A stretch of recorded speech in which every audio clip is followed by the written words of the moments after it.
fenomena kasus di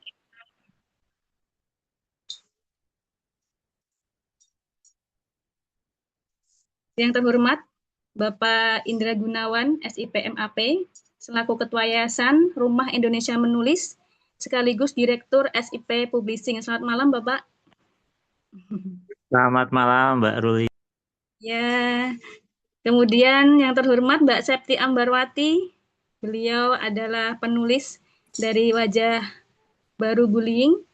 Selamat malam Mbak Septi. Selamat malam, Mbak Ruli. Sudah hadir. Yang terhormat juga panitia dan juga para peserta Zoom pada malam hari ini. Saya Ruli Bramasti yang insya Allah akan membersamai menjadi MC sekaligus moderator pada acara pada malam hari ini. Baik, sebelum kita buka, saya akan bacakan susunan acara terlebih dahulu ya. Yang pertama pembukaan, yang kedua sambutan dari Direktur SIP Publishing dan sekaligus peluncuran buku Wajah Baru Bullying. Yang ketiga nanti ada penyampaian dari penulis. Acara yang selanjutnya yaitu sesi tanya jawab. Kemudian sesi foto bersama dan juga penutup. Baik, mari kita buka acara pada malam hari ini dengan berdoa. Semoga acara pada malam hari ini berjalan dengan lancar. Berdoa menurut agama dan keyakinan masing-masing, dipersilahkan.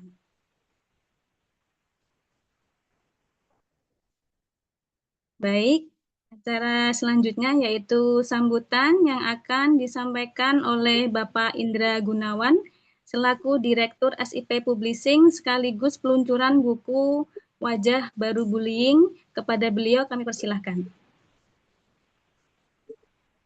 Terima kasih, Mbak Ruli. Ini Mbak Ruli di mana nih, Mbak Ruli? Saya di Di Jogja, Pak, di Gamping. Oh, Jogja ya. Saya dulu Ya, saya kuliah di 4 tahun di Jogja, saya dulu kuliah. Oke. ya, saya alumni Oke. UNY. Oh, saya tetangganya. Oh iya, insya Allah nanti main, Iya. Pak.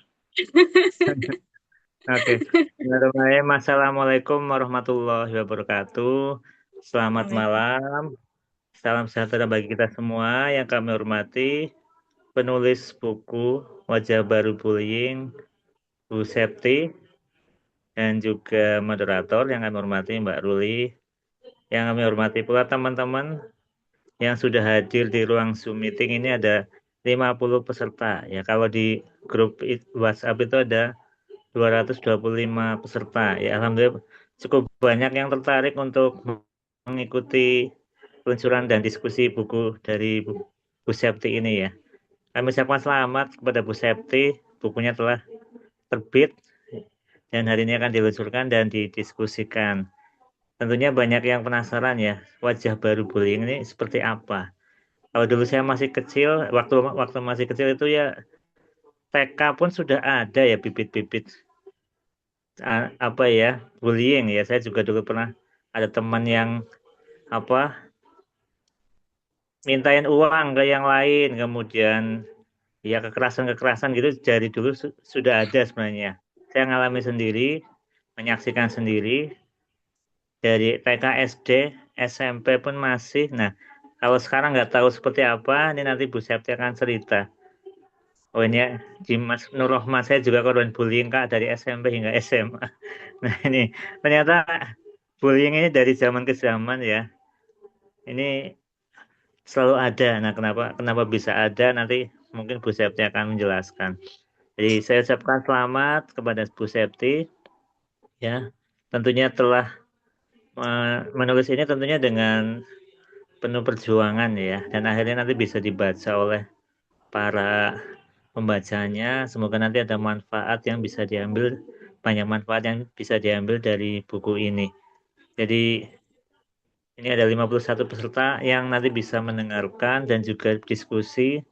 Dan nanti juga ada door prize ya. Door prize-nya nanti akan diumumkan di grup. Jadi nanti peserta silakan bisa menyimak, bertanya. Tentunya nanti akan ada door prize dari Bu Septi dan juga dari si publishing.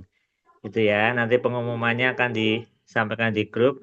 Kemudian ini juga nanti akan ditayangkan di YouTube. Semoga nanti walaupun di Zoom ini hanya sekarang 51 yang melihat, Tapi nanti di YouTube semoga nanti bisa ribuan yang melihat ya, atau puluhan ribu yang melihat. Semoga nanti bisa tentunya sukses dalam penerbitan dan penjualan bukunya ya Bu Septi. Semoga bukunya bisa bestseller sehingga bisa bermanfaat dan bisa menginspirasi pembacanya untuk nanti bagaimana menyikapi bullying di era sekarang gitu ya. Ya, peluncurannya sekarang ya, dengan ini kami dari Si Publishing secara resmi meluncurkan buku Wajah Baru Bullying dan mulai saat ini sudah resmi beredar di pasaran. Ya, teman-teman yang ingin memilikinya bisa buka toko Si Publishing ya, toko buku Si Publishing, ataupun nanti bisa memesan lewat link yang akan bisa di grup besok ya. Besok setelah acara ini akan kami berikan link pemesanan dan juga nanti teman bisa memesan dengan harga, tentunya harga promo ya, lebih murah daripada harga normalnya. Dan oke ya, selamat ya Bu Septi, dan kepada teman-teman juga akan ada sertifikat untuk yang mengikuti ya, yang mengikuti acara ini dapat sertifikat dan juga bisa dapat door prize, dan yang terpenting tentunya dapat ilmu dari penulisnya. Mungkin dari saya sekian, semoga saya sudah dan menginspirasi bacanya. Terima kasih. Wassalamualaikum warahmatullahi wabarakatuh. Waalaikumsalam warahmatullahi wabarakatuh. Terima kasih Pak Indra atas sambutannya.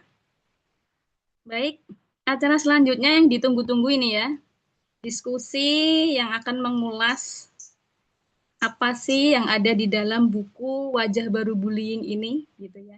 Tapi sebelumnya izinkan saya memperkenalkan penulisnya terlebih dahulu. Beliau adalah, kalau saya manggilnya Mbak, karena beliau kakak tingkat saya waktu kuliah, partner nulis. Saya juga pernah jadi editor beliau, dan sekarang kerjasama bareng. Jadi saya manggilnya Mbak. Ya. Saya perkenalkan, beliau adalah Mbak Septi Ambarwati, SPDSI, SPSI, MPDSI. Beliau adalah seorang penulis yang sudah menerbitkan ya, sudah menulis banyak sekali buku, baik fiksi maupun non-fiksi, yang kalau tidak salah, antologi beliau itu sudah ada 50 antologi. Luar biasa. Produktif sekali ya Mbak ya.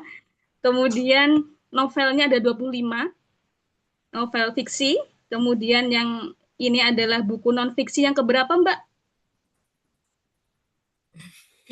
Berapa ya, Dek? Sampai lupa loh penulisnya, saking banyaknya buku yang ditulis.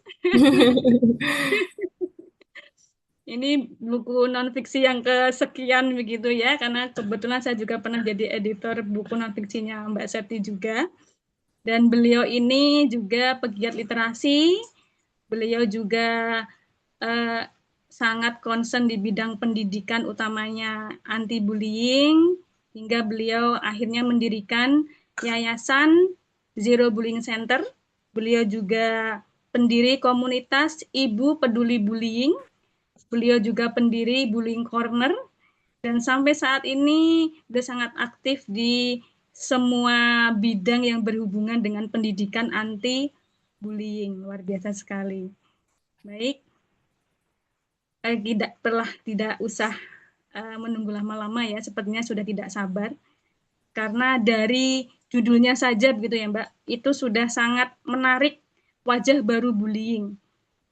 Bisa sampai nemu judul Wajah Baru Bullying ini sampai kepikiran, berarti di dalamnya itu memang benar-benar adakah fenomena ataukah hal baru atau bentuk baru perundungan atau seperti apa. Mari kita dengarkan pemaparan tentang yang ada di dalam buku Wajah Baru Bullying yang akan disampaikan oleh penulisnya, yaitu Mbak Septi Ambarwati. Silakan Mbak Septi. Ya, terima kasih Dek Ruli. Saya juga manggilnya Dek. Saya izin share materi dulu. Ya. Baik. Sudah terlihat, Dek? Sudah terlihat, Dek Ruli? Belum. belum terlihat, masih loading kalau di tempat saya. Oh Oh, ya, sudah, oke. sudah. Ya, ini Ya, barusan sudah muncul. Alhamdulillah. Baik, Bismillahirrahmanirrahim. Assalamualaikum warahmatullahi wabarakatuh. Waalaikumsalam. Waalaikumsalam. Yang terhormat Bapak Indra yang sudah memberikan banyak hal baik memfasilitasi acara pada malam hari ini. Saya mengucapkan banyak terima kasih karena melalui beliau saya bisa kemudian bersua dengan berbagai macam eh, teman ya, teman yang dari Sabang sampai Merauke sepertinya, Masya Allah. Kemudian yang saya hormati juga kepada seluruh peserta yang terima kasih sekali malam hari ini sudah bergabung. Tidak lupa salam serta salawat. Alhamdulillah puji syukur kehadirat Allah Subhanahu wa taala yang telah memberikan rahmat serta karunia-Nya sehingga pada malam hari ini kita bisa berkumpul untuk sharing tentang apa itu bullying. Ya memang ini temanya membedah buku, J. Tetapi pada intinya adalah pesan yang sebenarnya ingin saya coba sampaikan kenapa saya sampai menulis buku ini. Tidak lupa teman-teman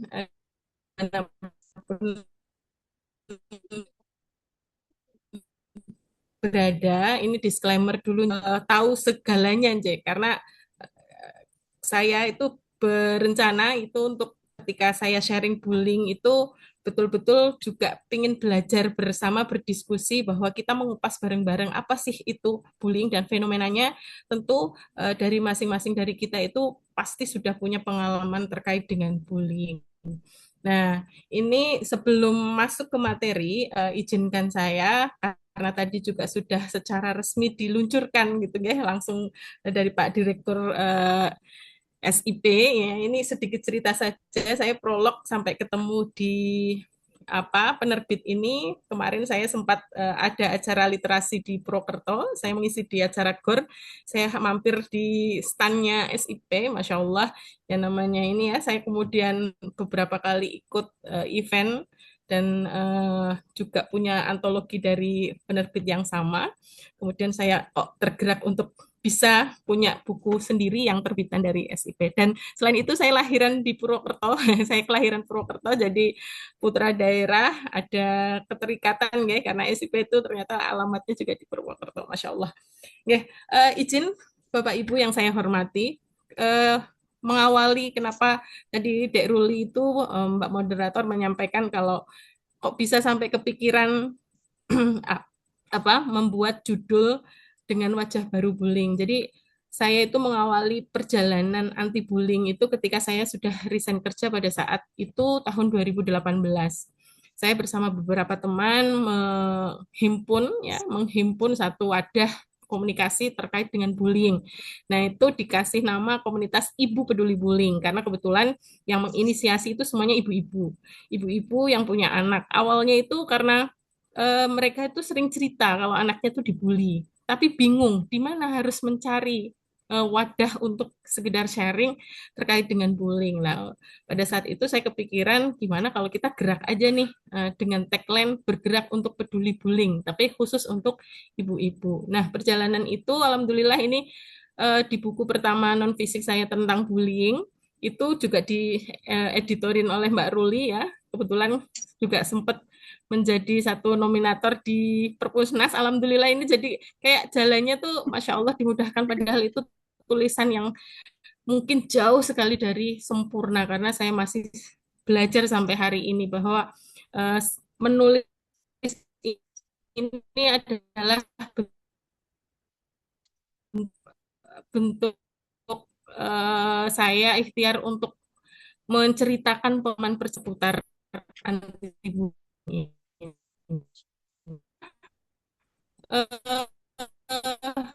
Kemudian punya putra bersekolah, kemudian punya akses media sosial ya, banyak sekali di sana kasus-kasus bullying yang itu tuh kalau kita cermati, tadi Pak Indra menyebutkan sebenarnya dari kecil sudah gitu, dari zaman mbah-mbah kita juga sudah ada, gitu.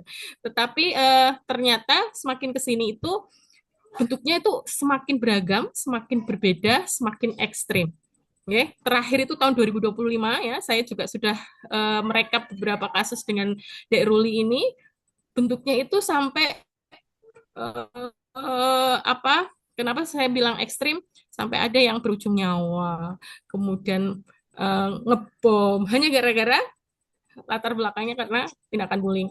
Ada yang kemudian membakar satu tempat yang memang dia dia merasa tertekan atau dibully di situ. Nah, kita nanti kupas sedikit-sedikit, ya. Baik, karena tadi sebenarnya Dek Ruli sudah apa ngabsen ya pesertanya. Masya Allah ada yang dari Manokwari di Bangka Belitung. Masya Allah mudah-mudahan ada rezeki untuk bersilaturahmi ya ke tempat-tempat berkeliling begitu. Jadi teman-teman, Bapak Ibu yang tergabung mendengar Zoom pada malam hari ini, sebelum kita mulai ke acara, boleh nggak saya tadi sudah di absen Dek Ruli, saya ingin mengajak teman-teman yang di ruang Zoom ini untuk seseruan sebentar gitu ya, sebelum nanti kita bahas tentang apa itu fenomena bullying di era digital. Coba ini saya di slide sudah saya tampilkan. Ada satu permainan nih. Coba nanti yang menyimak ya silahkan tulis di kolom komentar dengan emoticon ya, emosi yang dari kalimat ini pasti yang tergabung di sini itu semua penulis keren-keren lagi, wah masya Allah kecil lah ya kalau cuman masalah begini ya. Jadi silahkan ditulis di chat, kolom chat untuk menjawab pertanyaan dua ini. Saya contohkan di atas ini ada masak sambil main HP ya. Kita lihat emotikonnya ada tiga. Masak gambarnya chef ya, ada HP ya. Ini nggak tahu ini. Terus dia tiba-tiba bingung gitu ya. Nah sekarang pertanyaannya, saya kasih waktu sekitar 1 menitan, insya Allah bisa silahkan. Saya pengen melihat apakah teman-teman menyimak. Pertanyaan pertama, duduk berdua menikmati kopi. Silakan, coba saya pengen tahu apakah teman-teman menyimak? Ada yang bisa menuliskan duduk berdua menikmati kopi. Ya. Saya boleh ikut, Mbak? Oh, boleh dong. Silakan dimulai ini. Ada yang sambil duduk, joget berdua ya, sambil ngopi. Asik. Apalagi nih? Ada lagi enggak? Baik. Apa nih, Mak? Wah, ini Emoticon ada yang baca buku atau nulis buku nih. Kopi dulu berdua sambil buku ya. Oke, ini langsung pertanyaan kedua juga boleh lah. Buku, kopi, dan kamu. So sweet nggak sih? Buku, kopi, dan kamu. Ya, Alhamdulillah. Selamat malam. Terima kasih. Ini yang sudah pada menyimak Mbak Anissa. Ini tidak ada namanya.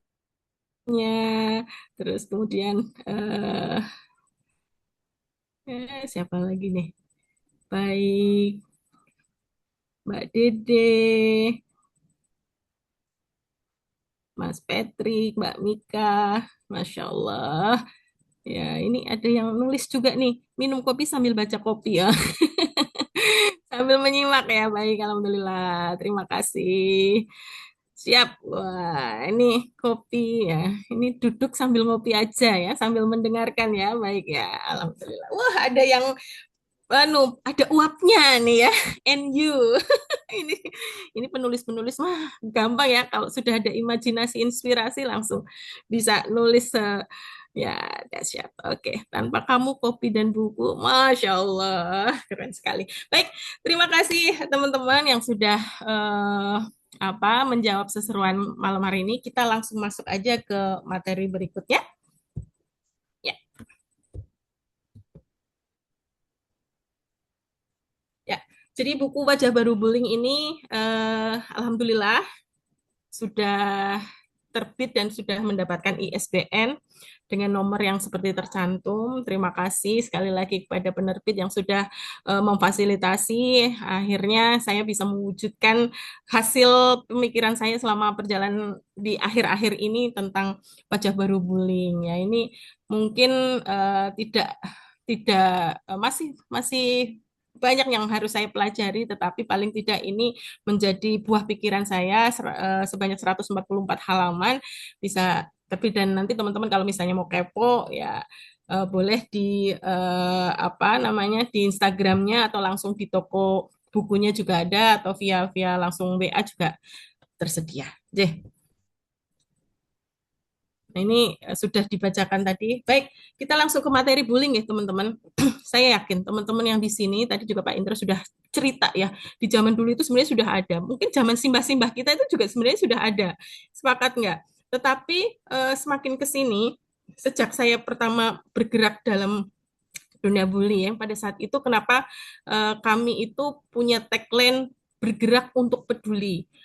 Misinya adalah jadi selama selama itu ya pada saat kita memulai itu banyak masyarakat itu beberapa kali saya juga menuliskan bahwa paradigma masyarakat selama ini itu kan kalau ada anak yang mengganggu temennya, membuli, itu kadang-kadang bersembunyi dari balik kata-kata jenenge be anak-anak gitu ya. Apa menganggap ini adalah kenakalan biasa. Tetapi setelah kita kaji, setelah kita pelajari, ternyata dampak dan efeknya itu dahsyat sekali. Saya kenapa bisa mengatakan ini? Saya juga menjadi salah satu korban bully dan ternyata trauma dibully itu ya itu membekas dan sangat sulit untuk bisa sembuh meskipun mungkin bisa pulih dalam arti mungkin dulu sangat mengganggu tetapi karena dia berusaha untuk pulih sedikit demi sedikit bisa, tetapi itu tidak bisa hilang 100% dan itu sangat mengganggu dengan perilaku sosial kita. Kita ketika kita terjun ke masyarakat, tiba-tiba kita bertindak atau berperilaku yang kita kadang-kadang bingung, kenapa ya aku kok sebel banget ya sama ini padahal ya dia tuh nggak kenapa-napa gitu. Nah, itu ternyata kalau kita point of view-nya dari sudut pandang ilmu psikologi, itu ternyata kalau trauma itu kan kita nggak bisa hilang begitu saja ya harus ada treatment-treatment yang memang harus dijalani. Nah, kita tahu saya ngambil beberapa contoh apa berita ya tentang kasus bullying ya beberapa ini. Nah, ini ada data dari KPAI kasus bullying itu perundungan di Indonesia itu 2024 itu sampai melonjak 573. Sebelumnya 285 atau sekitar hampir 100%. Dan teman-teman harus diketahui, harus tahu bahwa angka ini itu adalah angka kasus bullying yang itu dilaporkan, dicatat melalui prosedur, melalui link, melalui pihak berwenang. Tapi sejak perjalanan kami di akar rumput dari sekolah ke sekolah, komunitas ke komunitas, dari forum ke forum, itu kasus bullying itu sangat banyak. Jadi angka ini hanya sebagian kecil sekali kasus bullying yang terjadi. Jadi kalau kita tahu ya, saya aja kalau misalnya datang di satu sekolah misalnya, di sekolah yang bonafit ya, sekolah yang keren, itu ada, cuman mungkin penanganannya berbeda. Nah, ketika saya datang ke sekolah-sekolah yang menurut saya itu di pinggiran bagian-bagian yang pinggir misalnya kota bagian itu semakin banyak dan beragam dan itu kadang-kadang saya sedihnya itu proses penanganan kasus itu seringkali terkendala. Banyak faktornya karena mungkin fasilitas SDM-nya dan lain sebagainya juga tidak tersedia dengan baik ya. Jadi kita samakan persepsi dulu bahwa kasus yang terdata, kasus yang tercatat di mungkin di database yang bisa teman-teman akses itu hanya sebagian kecil saja karena kasus bullying itu hampir banyak sekali di semua tempat yang ya mungkin ada ya satu tempat yang mungkin steril karena saking kerennya gitu. Tetapi sebuah keniscayaan bahwa selalu ada meskipun mungkin itu bentuknya berbeda dan tidak terlalu parah. Baik. Nah, kita masuk ke sini. Kita bahas bullying itu ya di buku itu juga saya jelaskan bahwa apa sih definisinya gitu. Mungkin kalau kita tahu teman-teman yang mungkin basicnya juga seorang pendidik atau psikolog atau mungkin yang memang ahli ahli yang konsen di bidang pendidikan, parenting dan lain sebagainya mungkin sudah familiar ya. Apalagi di media sosial kan banyak sekali influencer, psikolog yang juga punya konten-konten edukasi yang masya Allah gitu ya. Saya juga banyak belajar. Nah, saya mengambil satu definisi yang ini Ibu Ratna Juwita ini Kenapa saya ambil ini? Karena eh, baru ya tahun 2021 dan kebetulan saya mengikuti seminar beliau. Beliau adalah seorang guru besar di salah satu kampus negeri ya yang besar gitu dan beliau konsen di bidang bullying.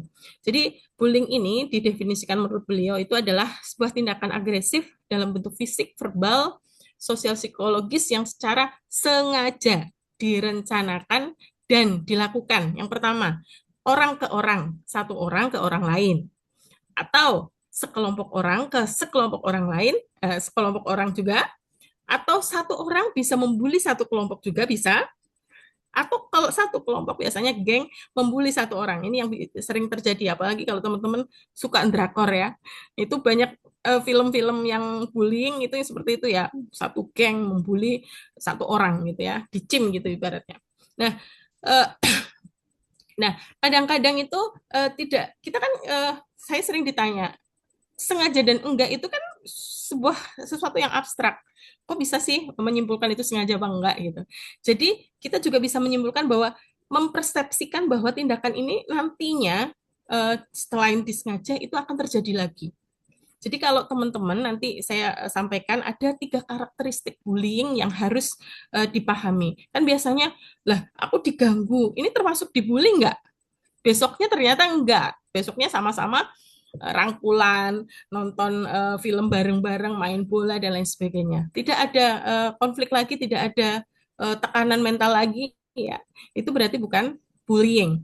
Jadi dalam hal ini kalau misalnya tindakan agresif tadi itu terjadinya tidak hanya sekali, teman-teman, tapi berulang. Itu yang namanya bullying. Jadi satu kali misalnya ditonjok hari ini, besoknya dipalak, besoknya didorong, besoknya disindir, terus secara berkelanjutan.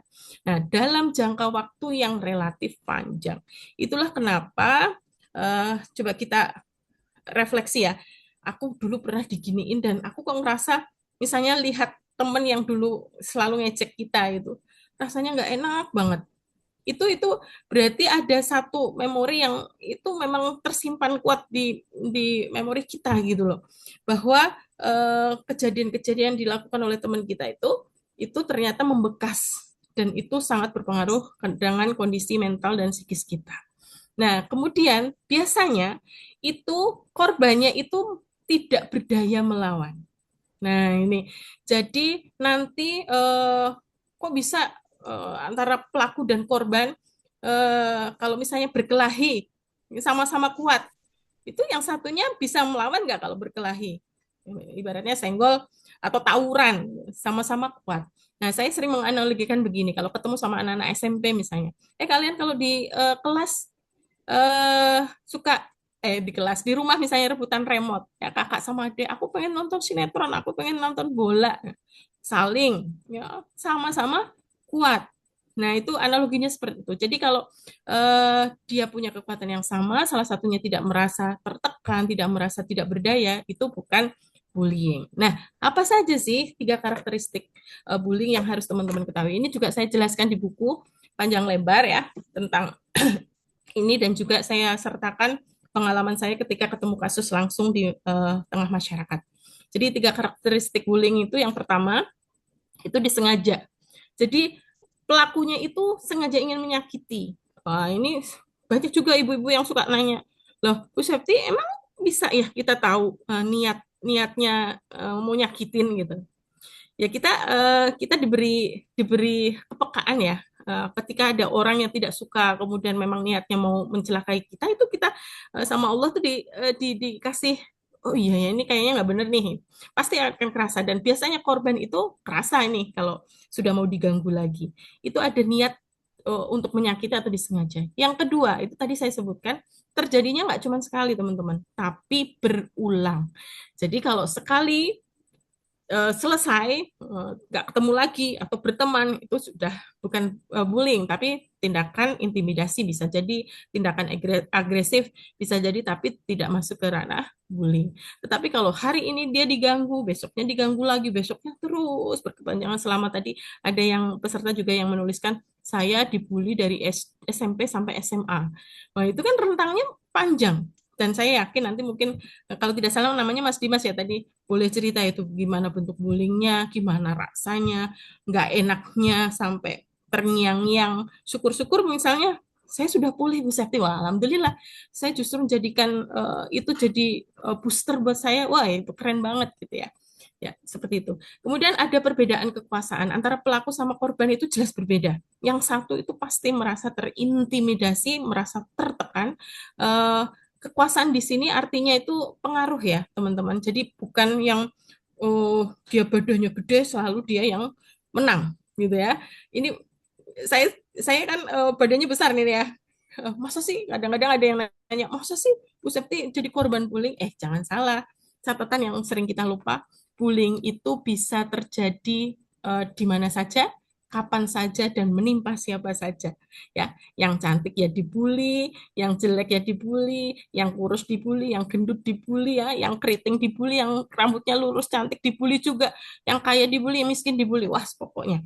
Jadi tidak ada batas ruang yang menyebutkan bahwa karakteristik bullying itu seperti ini. Semua punya kemungkinan untuk dibully. Umur bahkan kemarin saya sharing dengan beberapa satu kelompok ibu-ibu guru PAUD ya, itu sudah menjangkiti anak-anak usia dini sama bullyingnya. Bullyingnya bentuknya didorong, menyembunyikan sampai anaknya tertekan nggak mau sekolah. Terus ada lagi bullying di tempat kerja ya, bahkan mungkin ini sering terjadi. Nah, itu juga kita tidak boleh menutup mata ya. Oke. Baik, untuk berikutnya kita lihat. Nah, tadi saya sebutkan kok bisa semua punya kemungkinan untuk menjadi korban bully yang diganggu ya. Tetapi ada poin-poin besar yang juga saya jelaskan di dalam buku bahwa biasanya kalau saya suka menyebutnya itu bullyingable. Seseorang itu bullyingable. Wah, ini orang ini sepertinya asik nih dibully gitu ya. Nah, ini ternyata menurut kajian ini saya rekap dari materi seminar juga seorang dokter jiwa yang memang beliau konsen untuk mendampingi para korban bullying dan tindak kekerasan ya. Ini juga ilmu baru buat saya. Jadi saya sertakan di dalam buku itu untuk saya sampaikan ke halayak karena mungkin tidak semua orang ikut seminarnya beliau ya. Jadi ciri-ciri kenapa dia bisa menjadi korban bullying, ternyata ada faktor resiko yang bisa menjadi catatan. Biasanya itu seseorang yang menjadi korban bully itu memang dia rentan, jiwanya rapuh, dia tidak punya ruang aman, mungkin di rumah dia tidak mendapat perhatian, mendapat pelukan hangat dari orang tuanya, atau mungkin lingkungan yang aman buat dia tumbuh. Itu yang pertama, kerentanan. Kemudian label stigma. Ini biasanya nih, ah eh, apa apa kamu sudah misalnya yang saya contohkan yang anti mainstream ya, dia populer gitu ya. Dia sebenarnya punya segala-galanya gitu ya. Tetapi stigma yang begitu itu label yang sudah terbentuk di masyarakat itu kadang-kadang itu malah justru menjerumuskan. Ya, bisa jadi malah jadi bahan olok-olokan dan lain sebagainya. Apalagi label yang mensewu anak-anak yang mungkin kurang dalam beberapa hal. Ini bisa menjadi pemicu dia menjadi korban bullying. Kemudian identitas dan peran sosial ini juga sangat kompleks. Jadi mungkin teman-teman bisa mencerna ya. Biasanya nih pelaku itu orang yang kalau misalnya terjadinya di sekolah, biasanya dia orang yang kuasa ya, punya kuasa, entah dia pinter atau mungkin dia punya geng yang terkenal atau populer atau cantik-cantik dan lain sebagainya. Itu bisa terjadi. Jadi identitas itu sangat lekat sekali dengan seseorang bisa menjadi faktor risiko menjadi korban. Kemudian tergantung dengan penilaian sosial. Nah, ini juga yang sekarang kenapa saya menuliskan ini, karena sekarang coba teman-teman perhatikan influencer-influencer sekarang, saya itu banyak menemukan anak-anak sekarang itu, kalau ditanya nih, saya pernah berkunjung di salah satu TK ya, saya deketin anak-anak TK itu, saya ajak ngobrol, adek, kalian itu pengen jadi apa? Saya bilang gitu ya. Terus jawabannya apa teman-teman? Aku pengen jadi beauty vlogger, YouTuber, ya. Nah, berbeda dengan zaman-zaman dulu gitu ya. pengennya ya jadi ya pengusaha, dokter, TNI ya, semua jadi apapun itu baik. Cuman ada pergeseran pergeseran sesuatu yang pergeseran sosial yang itu tuh sangat dipengaruhi oleh digitalisasi yang sekarang. Ya, coba mungkin sekarang beberapa beberapa tahun belakangan itu sudah agak berkurang. Dulu itu ada momen di mana influencer-influencer itu suka flexing. Wah, rumahnya besar, mobilnya banyak, dan lain sebagainya. Nah, itu menjadi satu standar hidup yang kadang-kadang dimaknai kurang pas oleh anak-anak zaman sekarang. Yang terjadi adalah aku wis kepengennya kayak itu, oh, dia kok bisa kayak banget ya, gitu, dan lain sebagainya. Itu banyak saya temukan. Nah, ini juga saya bahas di dalam buku. Kemudian ada aliansi sosial. Ini juga mirip-mirip, jadi ada kondisi sosial yang sekarang tuh kadang-kadang sesuatu yang salah nun sewu. Dulu itu ya kalau ngomong sesuatu yang kasar aja udah malu banget. Sekarang seperti dinormalisasi ya. Kalau nggak ngomong gitu sepertinya nggak keren, ya, nggak diterima di lingkungan, ya, di circle-nya. Jadi memang ada terjadi pergeseran budaya yang sangat luar biasa. Ya, itu saya bahas juga di dalam buku. Baik, nanti biar banyak diskusinya ya, saya agak ngebut sedikit. Nah, lingkaran bullying ini teman-teman, mungkin yang sudah pernah terlibat bullying, ingat ya, siapa saja sih yang ada dalam lingkaran bullying ini. Yang pertama jelas, itu ada korban. Korban saya tidak perlu menjelaskan banyak ya. Ini kalau kita lihat di dalam slide ini, ada gambarnya. Korbannya itu yang kita lihat yang kaos kuning ya. Dia terlihat takut gitu ya. Kemudian yang pertama perundung, perundung atau pelaku bullyingnya ya di sini. Perundung itu pelaku yang punya otak untuk mengganggu ya, mau membuli. Nah, kemudian dia biasanya dibantu oleh asisten. Nah, asisten ini juga saya bahas di buku. Tetapi kalau ini kan lingkaran bullying yang bisa ketemu langsung ya, dunia nyata. Tetapi ternyata setelah saya kaji, saya juga belajar tentang beberapa referensi, lingkaran bullying di dunia digital itu berbeda. Nah, kenapa saya sebut wajah baru bullying? Ada pergeseran di sana. Ini lingkarannya di sini ada korban, pelaku, saksi mata. Saksi mata di sini ada asisten bully, itu biasanya teman dekatnya pelaku. Kemudian ada defender, ini ya. Ini ada digambarkan dia ada apa? Keringat yang menetes. Dia antara takut sama pengen membantu ya. Ini biasanya adalah orang yang membela korbannya. Ya entah dia ngomong jangan dong atau melaporkan gitu. Tapi biasanya ini resikonya biasanya dibully juga ya. Makanya kadang-kadang pada milih diam. Perhatikan yang outsider ini. Outsider ini adalah dia bersiul, abai. EGP itu bukan urusan saya gitu ya. Itu dia adalah saksi yang tidak pengen terlibat apapun. Ya wes dia mau terluka, mau sedih, mau ngedrop, dia tidak peduli. Ya, dia tidak ingin terlibat dalam lingkaran itu. Dan kemudian reinforcer ini mungkin hampir sebagian besar pernah menjadi reinforcer ini. Ini penguat, saya juga pernah, saya mengaku ya. Kalau di kelas misalnya lagi ada yang diejek, wah ikut teriak ya, jadi cheerleader. Ya, ini adalah biasanya saksi mata yang memang dia melihat, ikut tepuk tangan, ikut tertawa. Dan beberapa kasus yang viral, kita lihat ada yang dikeroyok, ada yang memvideo. Miris nggak teman-teman? Nah, itulah yang banyak terjadi sekarang. Kenapa terjadi pergeseran atau kalau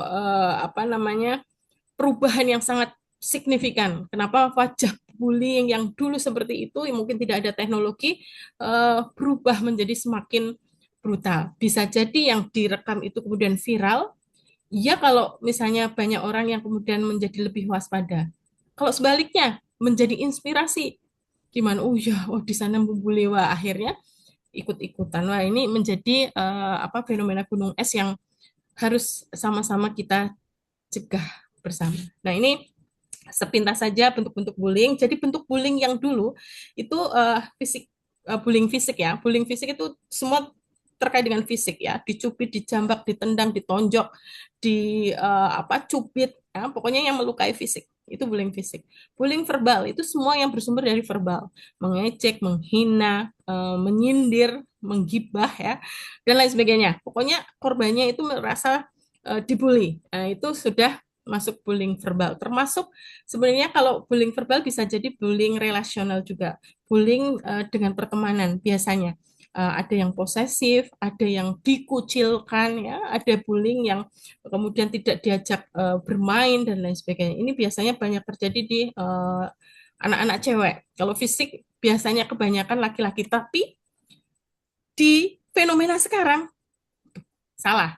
Kalau dulu mungkin seperti itu ya ininya labeling oh perempuan itu biasanya ya cuman padu-padu lewat verbal aja, fisik jarang. Tapi sekarang kita lihat ya video-video yang beredar banyak yang dikeroyok, yang royok anak perempuan. Ya enggak? Teman-teman mungkin bisa mencermati itu. Kemudian ini yang cyberbullying yang terakhir ya, emotional bullying. Jadi semua yang bersumber apa namanya bullying yang menyerang mentalnya ya, termasuk ini beririsan sih, bisa jadi dia relasional, bullying pertemanan, juga bisa bullying yang bentuk lain. Seksual bullying itu juga bisa berangkat dari verbal, misalnya catcalling yang dia tidak mau diganggu, tetapi menjurus ke hal-hal yang berbau seksual. Kemudian yang berikutnya yang prejudicial bullying. Nah, ini juga saya temukan dalam perjalanan saya belajar, teman-teman. Ini adalah bullying yang membawa agama, ras, suku agama ya, ras dan pilihan politik. Nah, tahun 2024 ya. Ini bisa kan satu orang dibully gara-gara nggak milih nomor 5 gitu ya, yang lainnya milih nomor 10. Nah, ini juga terjadi. Ini ternyata ada loh nama istilahnya. Dan yang terakhir saya banyak mengupas di dalam buku itu adalah cyberbullying. Kenapa? Karena fenomena yang sekarang adalah fenomena di ruang digital. Ya, kita satu sisi dimudahkan, tetapi satu sisi banyak sekali sisi-sisi yang itu ternyata membawa dampak yang luar biasa pada kehidupan masyarakat kita. Oke, next. Ini kalau tadi lingkaran bullyingnya sudah dilihat ya, ada korban, ada saksi mata, ada pelaku. Nah, di sini kalau di dalam bukunya ini saya screenshot salah satu bagian buku itu ya. Di dunia digital ini ada lingkaran bullying yang juga ada korban sama pelaku juga sama saksi mata sama, tapi ada pavlon media ya. Jadi kejadian bullyingnya ini itu ada di ruang maya ya, ruang digital.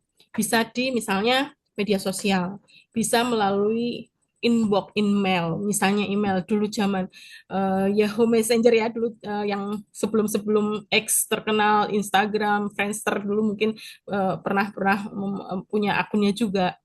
Jadi semua yang terjadi di Pavlon Media apa yang 3 karakteristik tadi sebelum di awal-awal saya sampaikan itu berarti masuk ranah bullying yang memang terjadi di ruang digital. Inilah yang saya sebutkan wajah baru bullying.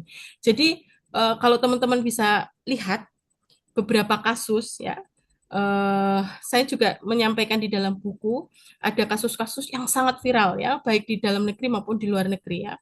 Salah satu kasus yang saya terngiang-ngiang dan saya menjadi salah satu orang yang terkena dampaknya itu adalah kejadian mungkin teman-teman ada yang pernah menyimak Justice for Audrey ya. Ini bullying, cyberbullying yang dampaknya luar biasa. Pada saat itu saya baru memulai 2019 memulai pergerakan anti bullying, ikut latah teman-teman.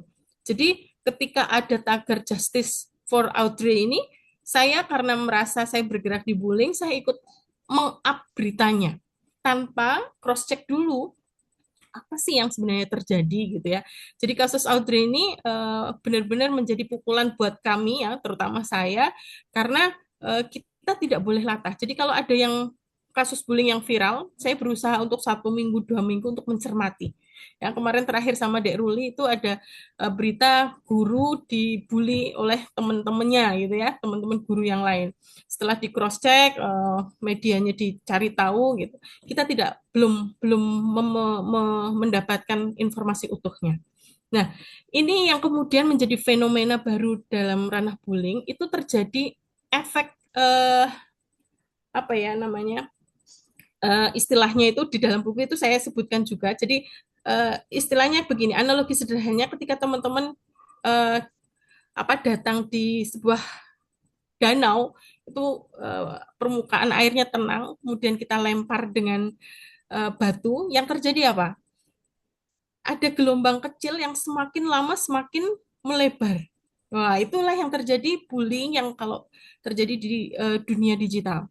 Ya, misalnya contoh yang sering terjadi itu kasus-kasus selebritas yang lagi viral. Wah, nek lagi diulu-ulukan dia mendapat pujian, wah, berlebih gitu ya. Tetapi ketika dia melakukan satu tindakan yang mungkin dia tidak sengaja, bisa menjadi bahan olokan dan bullying. Nah, yang awalnya tidak tahu apa-apa, tahu ini viral, lihat baca komentarnya juga sakar PDW, ikut terbawa. Nah, ini yang membedakan kenapa wajah baru bullying ini berbeda dengan sebelum-sebelumnya. Jadi hanya dia tidak tahu apa-apa, tidak terlibat langsung, tapi juga menjadi pihak yang juga ikut membuli. Nah, ini yang menjadi fenomena yang harus kita ketahui ya. Nah, saya akan mengajak Anda untuk membayangkan proses terjadinya bullying di platform digital. Yaitu tadi saya sebutkan misalnya ada satu selebritas yang dia dihujat setiap hari. Kalau kita buka komen-komentarnya yang dia bully fisik lah, bully inilah dan lain sebagainya dan jahat-jahat sekali. Kalau teman-teman bisa bisa mengikuti itu, kadang-kadang kalau kita nggak ini kita ikut terbawa loh, terbawa mangkelnya, terbawa sedihnya, terbawa bingungnya itu, malah jadinya kita yang tertekan gitu ya. Nah, itu yang terjadi seperti itu. Oke, next. Nah, ini di buku juga saya sebutkan ya, bentuk cyberbullying itu ternyata ini juga saya belajar baru teman-teman.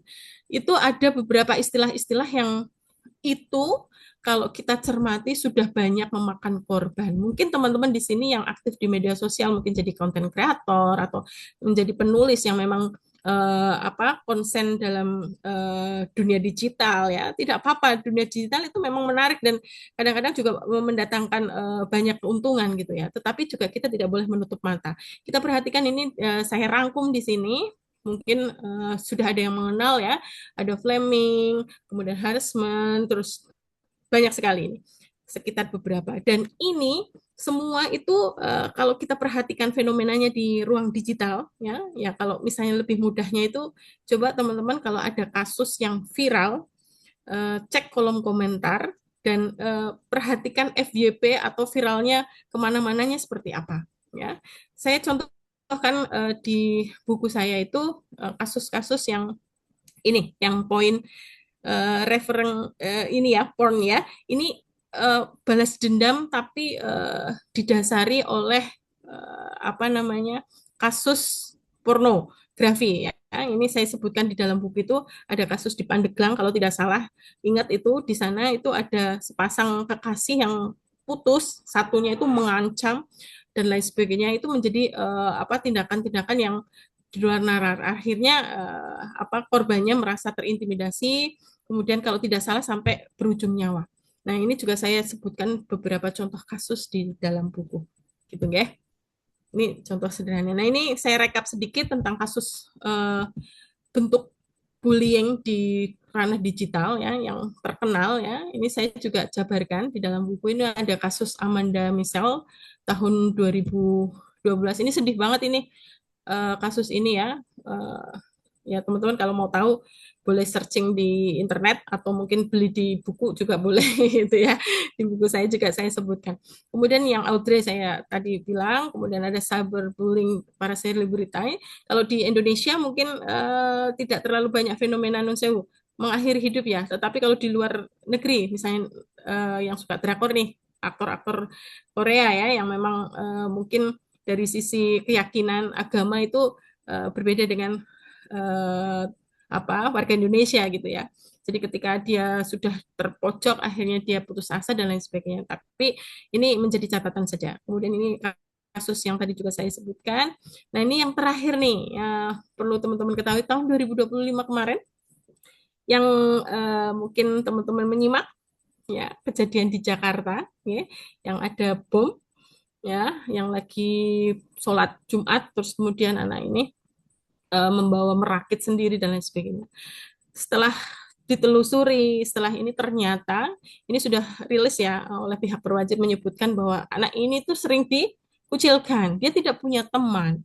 Ya, meskipun saya di dalam buku ini, di dalam buku Wajah Baru Bullying itu saya coba jabarkan dalam satu satu tabel. Di sana ada tiga kejadian yang hampir berdekatan. Itu yang kasus di Jakarta, kemudian SMP di Lampung, dan pondok di Aceh. Tetapi saya apple to apple kasus di Jakarta dan di Lampung. Itu dinamika psikologisnya saya coba jabarkan di situ. Jadi yang kasus di Jakarta, dia memang anaknya itu penyendiri ya mungkin bisa disebut antisosial meskipun mungkin ada teman juga. Nah, ini saya sebutkan di sana. Kemudian yang di Lampung, kasus di Lampung ini kalau yang di Jakarta itu kan dia merakit terus memperhitungkan dengan cermat.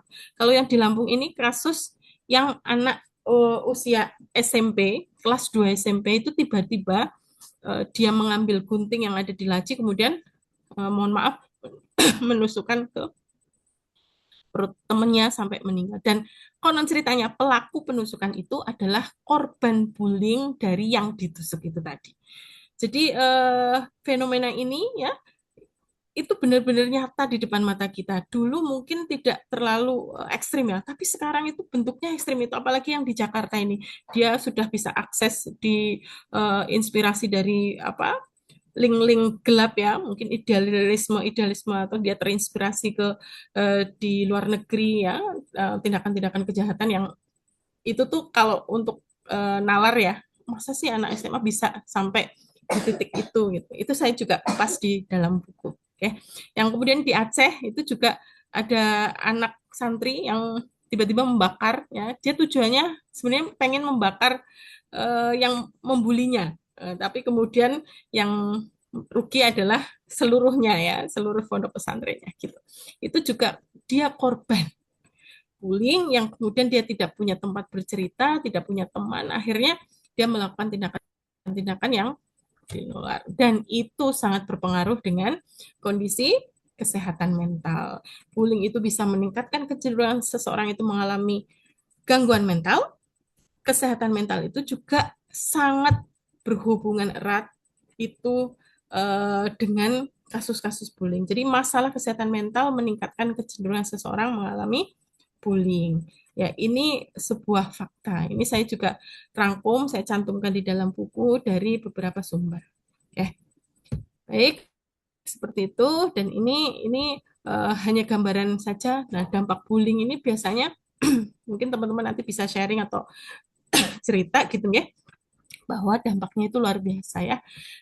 Saya sebutkan ada depresi, kemudian ada kadang-kadang malah justru ini sampai yang sering fenomena terjadi menyakiti diri sendiri sampai melukai. Non saya ada tren barcode ya apa nyilet-nyilet pergelangan tangan gitu ya.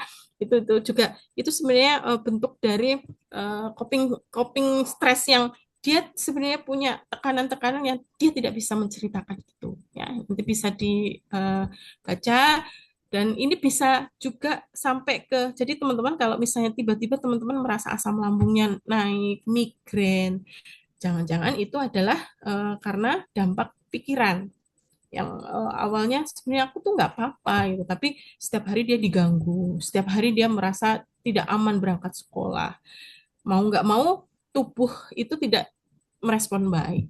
Nah, itu namanya psikosomatis. Itu juga banyak terjadi di lapangan seperti ini. Nah, ini sedikit lagi. Jadi bullying dan isu kesehatan mental itu sangat berhubungan erat. Dan poinnya yang ingin saya sampaikan di dalam buku itu adalah ternyata untuk bisa mencegah agar tindakan-tindakan bullying ini tidak semakin banyak, salah satunya itu adalah peran dari keluarga ya mungkin teman-teman yang sudah punya putra, punya anak atau mungkin punya cucu atau yang masih mau on the way menikah atau yang masih usia sekolah itu peran keluarga di sini sangat penting. Kalau di ilmu pendidikan itu ada 3 pilar pendidikannya keluarga, orang tua, sekolah dan masyarakat. Nah ini berhubungan juga dengan yang namanya resilience. Siapa yang di sini kadang-kadang mendengar selentingan-selentingan Gen Z itu daya juangnya tuh berbeda dengan simbah-simbah kita dulu gitu. Ya ini mau nggak mau memang memang seperti itu, ada kajiannya gitu loh. Eh, jadi ketahanan seseorang ya, ini kasus kemarin menurut saya ungkap yang di ada anak yang dia tidak bisa membeli apa peralatan sekolah, buku sama pensil karena orang tuanya memang tidak punya uang, akhirnya memilih untuk mengambil keputusan yang itu sangat fatal ya dia apa mengakhiri hidupnya dan meninggalkan secari kertas yang isinya jadi apa isinya permintaan maaf sama orang tuanya ya kalau kita lihat menyedihkan sekali gitu ya artinya bukan karena orang tuanya ya memang betul-betul nggak ada tetapi daya tahan untuk dia bertahan dengan kondisi itu, dia memilih untuk ini tidak menyalahkan gitu ya, tetapi fenomena seperti itu banyak terjadi. Jadi seseorang bisa kuat untuk menghadapi hari-hari itu salah satu yang harus dikuatkan itu adalah resilience-nya, daya juang, daya tahannya. Agar misalnya nih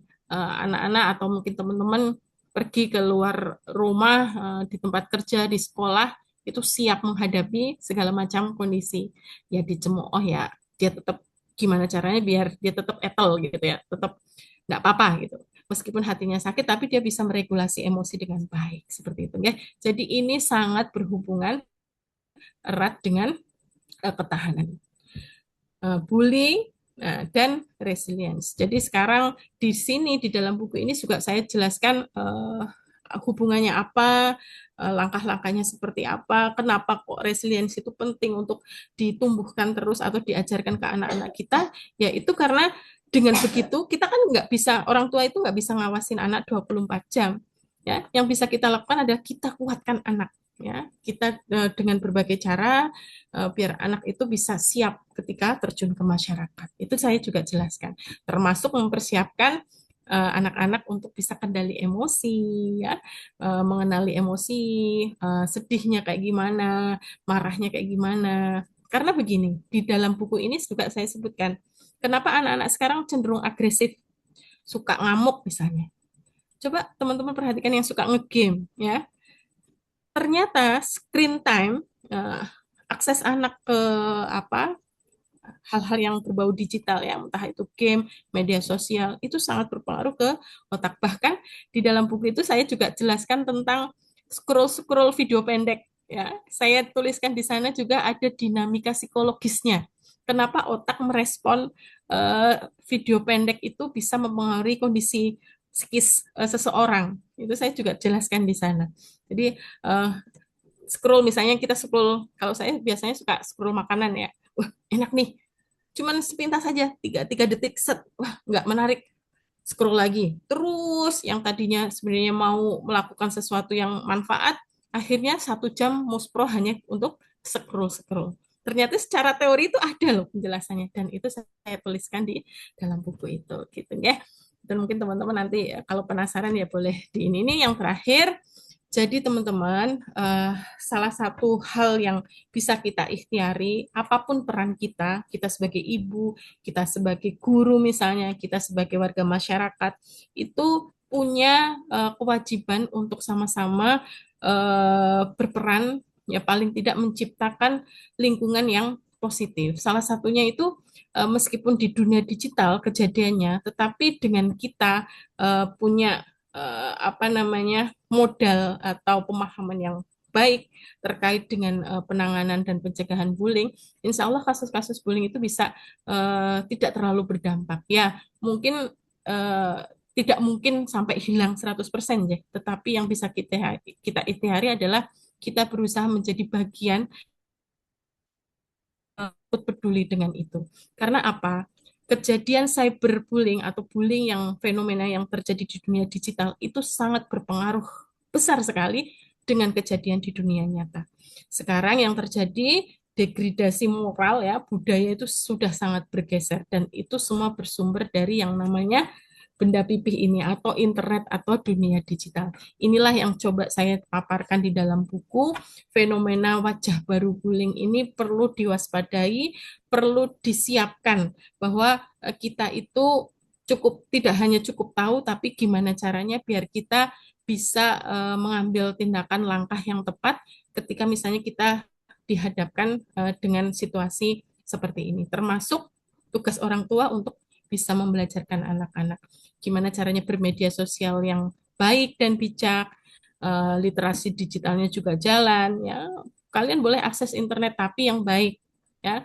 Terus ceritakan juga apa dampak-dampaknya kalau kalian mengakses yang sesuatu yang tidak baik gitu ya. Jadi perlu komunikasi yang sangat baik dan ini saya coba jabarkan juga di dalam buku strategi untuk meningkatkan ketahanan seseorang untuk bisa menghadapi dunia luar, terutama anak-anak generasi sekarang ya. Ini bisa nanti bisa dilihat ya.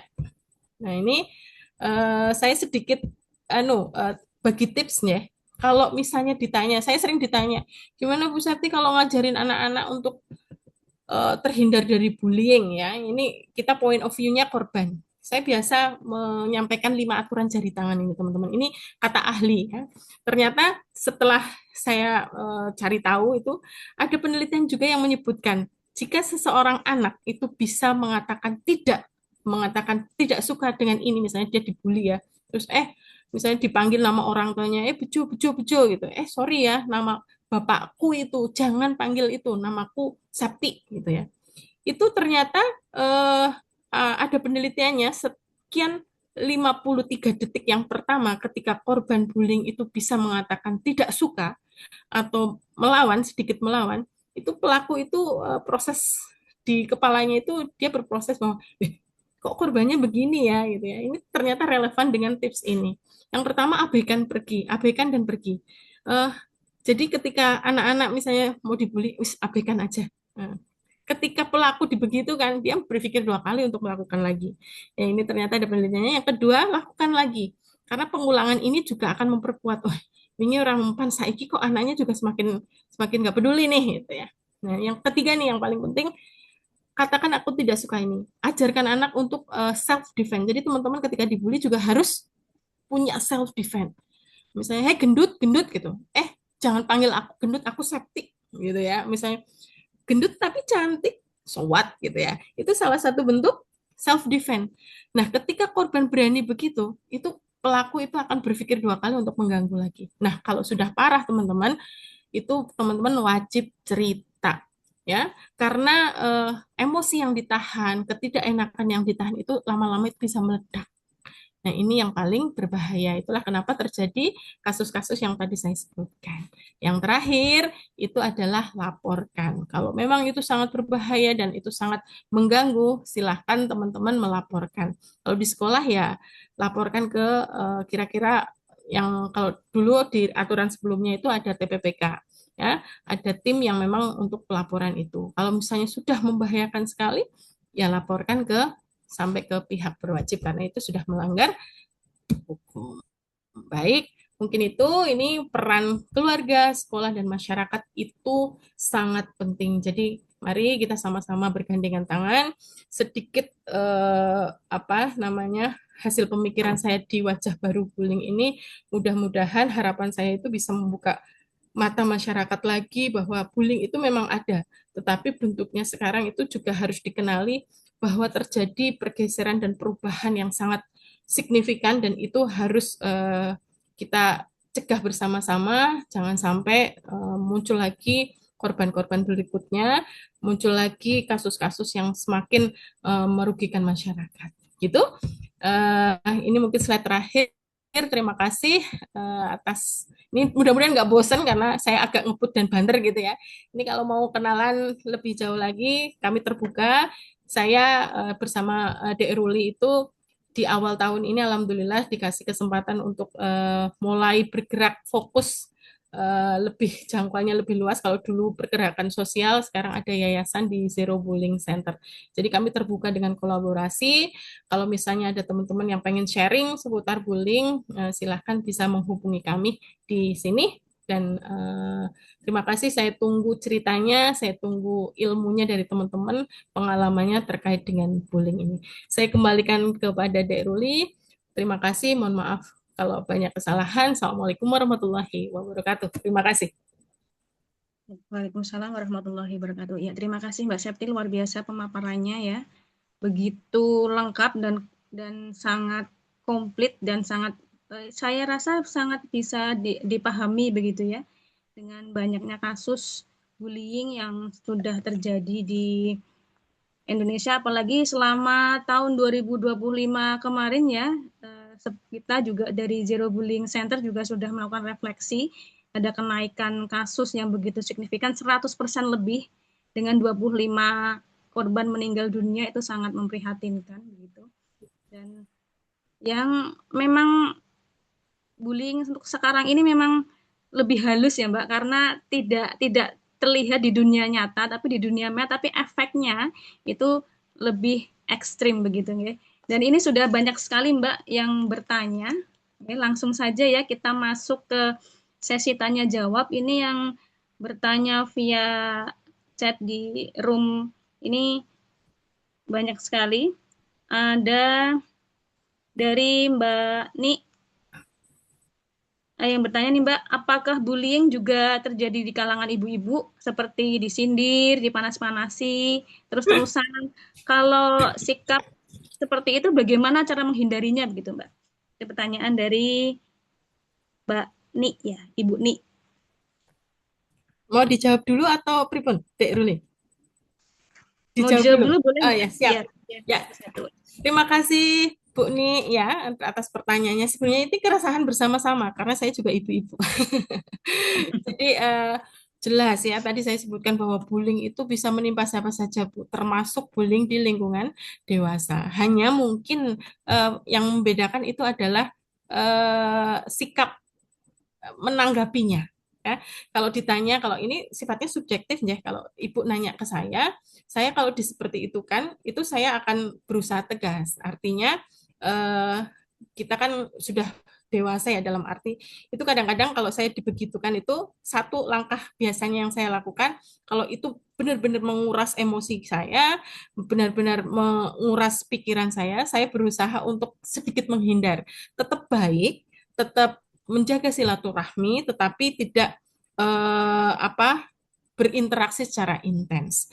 Atau yang kedua, itu bisa dikomunikasikan. Misalnya ya disampaikan saja kalau misalnya apa yang kalian lakukan itu salah. Itu memang butuh energi ya, tapi itu bisa diikhtiari. Saya pun pernah melakukan dan beberapa ibu-ibu yang ketika ketika curhat gitu ya, saya sampaikan begitu, mereka bisa bisa melakukan itu. Tapi kebanyakan ibu itu mereka memilih untuk cut off.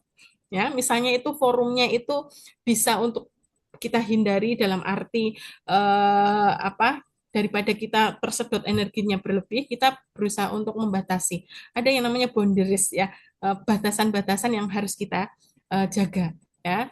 Kita itu bisa mengendalikan apa yang ada dalam lingkar kendali, di luar lingkar kendali kita itu kita nggak bisa ngendaliin, termasuk omongan orang, apa gosip-gosip itu kita boh arep sekuat apapun itu sudah di luar kendali kita. Yang bisa kita lakukan adalah kita kendali diri. Aku harus memilih bersikap bagaimana, aku harus melangkah seperti apa. Yang jelas aku harus bahagia. Aku harus bisa produktif gitu. Enggak peduli dengan omongan orang.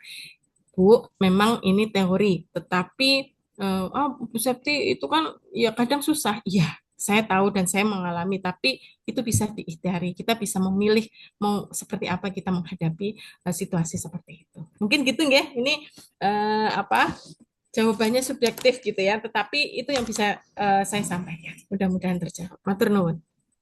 Iya, terima kasih Mbak Septi. Jawabannya semoga sudah bisa menjawab ya Ibu Ni ya.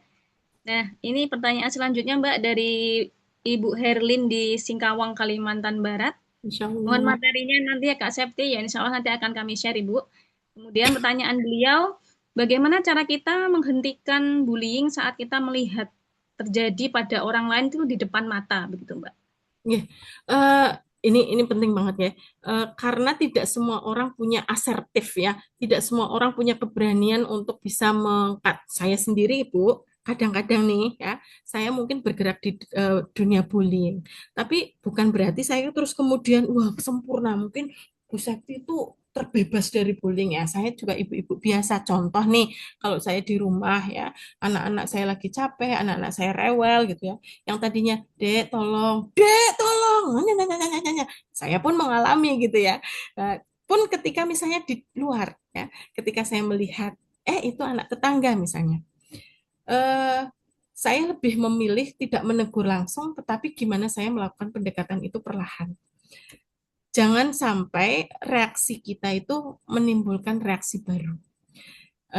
Mungkin kalau itu membahayakan, misalnya itu terjadi bullying, kalau misalnya langsung ditegur, kira-kira itu tidak berefek ke yang lain, itu sangat baik. Jadi ibu silakan, itu malah keren banget ditegur. Langsung, misalnya itu anak-anak yang terlibat anak-anak ya bisa langsung masuk.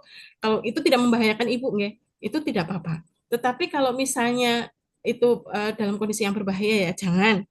Kalau enggak pendekatannya ke yang lain, misalnya dekatin dulu orang tuanya atau mungkin melakukan beberapa step tahapan ya ini memang terkesan teoritis tapi yang terjadi begitu Ibu. Jadi banyak kasus-kasus yang terjadi ketika kemudian ditegur dan lain sebagainya itu malah jadi berefek berimbas ke konflik-konflik yang lebih luas. Yang tadinya niatnya baik malah jadi terus kemudian malah jadi nggak baik. Nah itu memang butuh pertimbangan ya matang ya. Pertimbangan dalam hal ini kita melihat banyak faktor yang gimana caranya biar kita tetap bisa mencegah terjadinya bullying, tetapi juga tidak menimbulkan situasi yang konflik-konflik baru yang mungkin bisa jadi merugikan ibu gitu. Tapi kalau misalnya pilihannya memang situasional ya, situasinya memang harus ditegur ya, ditegur tidak masalah. Kita tidak bisa ngomongin teori hitam dan putih ya Ibu, karena setiap kasus bullying itu berbeda-beda. Jadi pendekatannya juga berbeda, penyelesaiannya juga berbeda. Jadi tergantung situasi pada saat itu seperti itu. Gitu ya, Mbak Ruli. Mungkin kalau yang mau cerita langsung raise hand itu, Mbak Ruli. Iya, mungkin kalau nanti bisa ya. Ini saya bacakan 3 dulu. Mungkin Ya, kalau ada yang mau langsung live bertanya. Ini yang terakhir ya Mbak dari chat ya Mbak ya. ya. Yang ketiga ini dari Mbak Dede Nunung. Beliau bertanya, jika pelaku mengaku bahwa tindakannya hanya untuk bercanda, menurut pengakuannya itu tidak bermaksud menyakiti bagaimana? Tetap termasuk bullying tidak? Jika Ya. 2 kali kritik lainnya ada, gitu. Ya, ini pertanyaan yang template. Hampir setiap forum itu ditanyakan. Ya, saya pernah menanyakan ini juga ke yang ahlinya ya, beliau peneliti juga. Saya bilang itu kadang-kadang di masyarakat itu sulit membedakan ini bercanda atau tidak. Nah, itu indikatornya Ibu, itu biasanya itu di kondisi si yang dibecandain. Jadi kalau dia misalnya nih saya dengan Dek Ruli ya, ukuran sepatunya pasti berbeda ya. Ketika misalnya saya itu dibilang gendut, saya bisa langsung marah. Dek Ruli mungkin ukurannya berbeda karena hatinya lebih luas gitu ya. Ketika dibilang gendut meskipun dia langsing gitu ya. tapi tapi apa dia menanggapinya berbeda. Nah, indikator yang pertama itu adalah ya ini mungkin tidak bisa terukur deh. Keridoan artinya ada luka tidak. Biasanya yang namanya bullying itu tiga indikator tadi adalah karena terjadi niat untuk menyakiti, kemudian terjadi berulang dan ada perbedaan kuasa. Nah, kuasa di sini artinya yang dibecandain itu dia tidak ridho, dia marah, dia terluka, itu sudah masuk bullying. Tetapi kalau perasaannya netral, ya ini mungkin abstrak sekali ya, tapi itu yang jawaban itu yang saya dapatkan. Jadi kalau dia bisa mengelola itu, oh dia biasa bercanda karena mungkin teman sudah dekat dan lain sebagainya, wis nggak peduli ibaratnya emosinya tuh seimbang, itu bukan masuk bullying.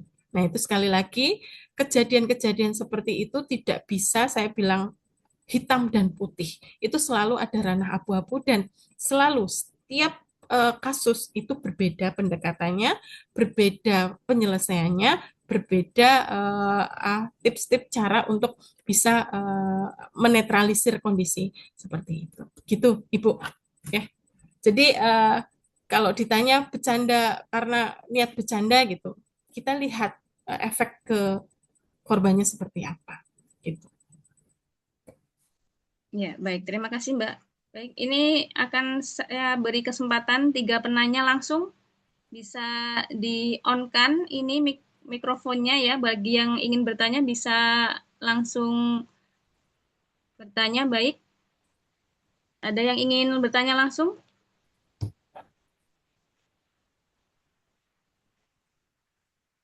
Mungkin ditunjuk aja kali ya Mbak Ruli. Iya, ini ada yang di chat nih yang belum terjawab. Ya. Bapak Saiful Rahmat ya. Silakan Bapak. Mungkin bisa langsung Bapak Saiful Rahmat ya. Ya, bisa langsung disampaikan Pak kepada Bu Mbak Septi pertanyaannya.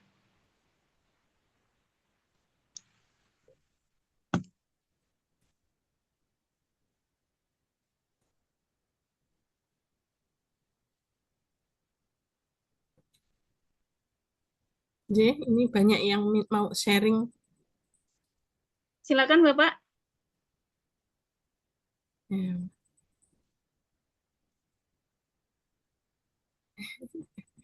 Kakak saya mau, oh iya ada Mbak Ria Wahyu Hernianto, silahkan. Atau tidak bisa ini ya, di on kan ini mikrofonnya. Sebentar.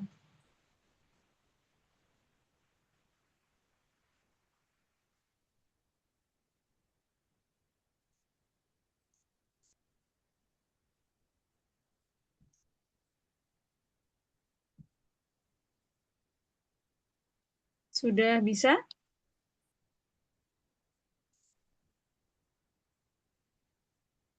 Ya bisa ya. Iya, ini. Mbak tolong hostnya.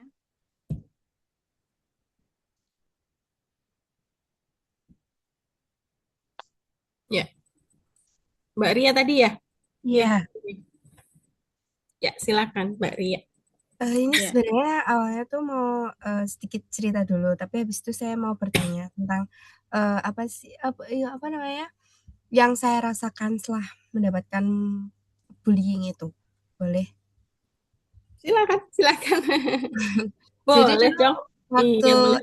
SD itu tuh dulu pernah dibully gitu kan, sama segerombolan anak laki-laki gitu. Nah, salah satunya tuh benar-benar kayak yang membulinya tuh parah banget gitu, sampai mukul, tendang, ngatain, dan lain sebagainya. Sampai saya tuh pulang sekolah tuh ditungguin di ujung jalan gitu loh untuk dikeroyok sama gerombolannya itu. Nah, terus itu tuh buat saya tuh trauma banget gitu loh. Sampai saat ini, kalaupun saya punya teman laki-laki tuh saya tuh selalu takut sama dia karena saya takut kejadian itu tuh akan terulang lagi gitu. Terus pas waktu SMP saya tuh juga punya teman yang kan waktu itu saya sekolah itu kan online ya kayak via Zoom gitu. Jadi nggak ketemu langsung. Terus habis itu pas waktu udah mulai ketemu tuh saya itu kayak dibully gitu loh secara nonverbal gitu, kayak kalau saya ikut nimbrung tuh semuanya selesai, terus kalau misalnya saya masuk tuh langsung jadi diam dan lain sebagainya gitu.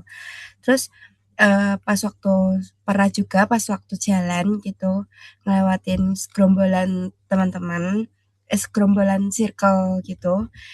Nah itu tuh kayak tiba-tiba diketawain dan lain sebagainya. Padahal tuh saya tuh nggak ngapa-ngapain gitu. Toh saya juga nggak ada kayak melakukan hal buruk gitu loh selama di sekolah itu. Terus pas waktu di SMK juga pernah saya itu kebetulan satu sekolah juga sama teman yang dulu pas SD itu ngebully saya. Bukan pelakunya tapi itu kayak orang yang waktu itu ada di sekitarnya tapi itu cuman jadi kompor. Dan waktu di SMK itu kita ketemu lagi. Terus sempat membuli, terus saya kan punya media sosial, nah itu tuh setiap apapun yang saya posting ketika saya ketemu dengan pelakunya itu, saya selalu dikatain alay dan lain sebagainya gitu. Nah, itu tuh buat saya tuh kalau misalnya kayak gitu ya, itu tuh pikiran saya kalau misalnya saya mau posting sesuatu di sosial media atau saya mau berteman dengan teman baru gitu, terutama laki-laki tuh saya tuh jadi agak takut gitu, kayak ada trauma tersendiri dari ya apa yang udah dilakukan mereka yang di masa lalu itu. Sebenarnya saya sudah memaafkan itu, tapi tuh tetap aja kayak masih ada ketakutan gitu loh, kayak ya takut aja gitu. Sudah segitu aja. Dan pertanyaan saya bagaimana caranya agar trauma yang saya alami ini tuh mungkin pelan-pelan bisa mereda atau sudah sudah mulai melupakan itu gitu. Sudah, terima kasih. Terima kasih Mbak Ria. Kelas berapa? Boleh Saya sekarang kelas 2 SMA. Ya. Terima kasih sharingnya. Dengan sharing seperti ini mudah-mudahan sedikit lega ya. Ya, dari ceritanya Dek Ria itu saya bisa membayangkan posisinya ya, sangat tidak enak pasti ya. Apalagi ini pelakunya laki-laki ya. Gini, kalau terkait dengan trauma, kalau trauma bullying itu, kalau itu sekiranya, ini catatan aja, sekiranya itu sudah sangat mengganggu ke seharian Dek Ria, kemudian mengganggu sekolahnya, kehidupannya, kemudian ketakutan yang bikin cemas, anxiety yang parah itu, mungkin itu harus sudah ditemani atau didampingi oleh ahli, misalnya psikolog dan lain sebagainya. Tapi catatan yang lain, kalau Dek Ria itu bisa mengendalikan, mengusahakan, mengikhtiari cara-cara yang paling mudah, itu biasanya ini saya juga korban nih Dek, sama pernah mengalami tidak diajak, dikucilkan, itu rasanya nggak enak sekali. Itu saya tahu persis rasanya. Itu biasanya saya formulasikan ketidakenakan itu menjadi booster, Dek. Jadi fokus saya itu saya rubah ketidakenakan itu untuk menjadi sesuatu yang produktif. Misalnya nih contoh, saya diejek, kamu bodoh gitu ya, kamu nggak cantik gitu ya. Itu pernah dialami, kamu nggak cantik, kamu bodoh, kamu masa depannya suram gitu ya. Itu kan nggak enak banget. Tapi itu menjadi booster buat saya, senjata bahwa aku nggak bodoh, saya belajar. Aku cantik, aku kadang-kadang cantik itu kan ini ya, bukan hanya masalah fisik, tapi gimana caranya banyak baca buku, produktif menulis buku dan lain-lain, itu bisa jadi cantik kalau menurut saya.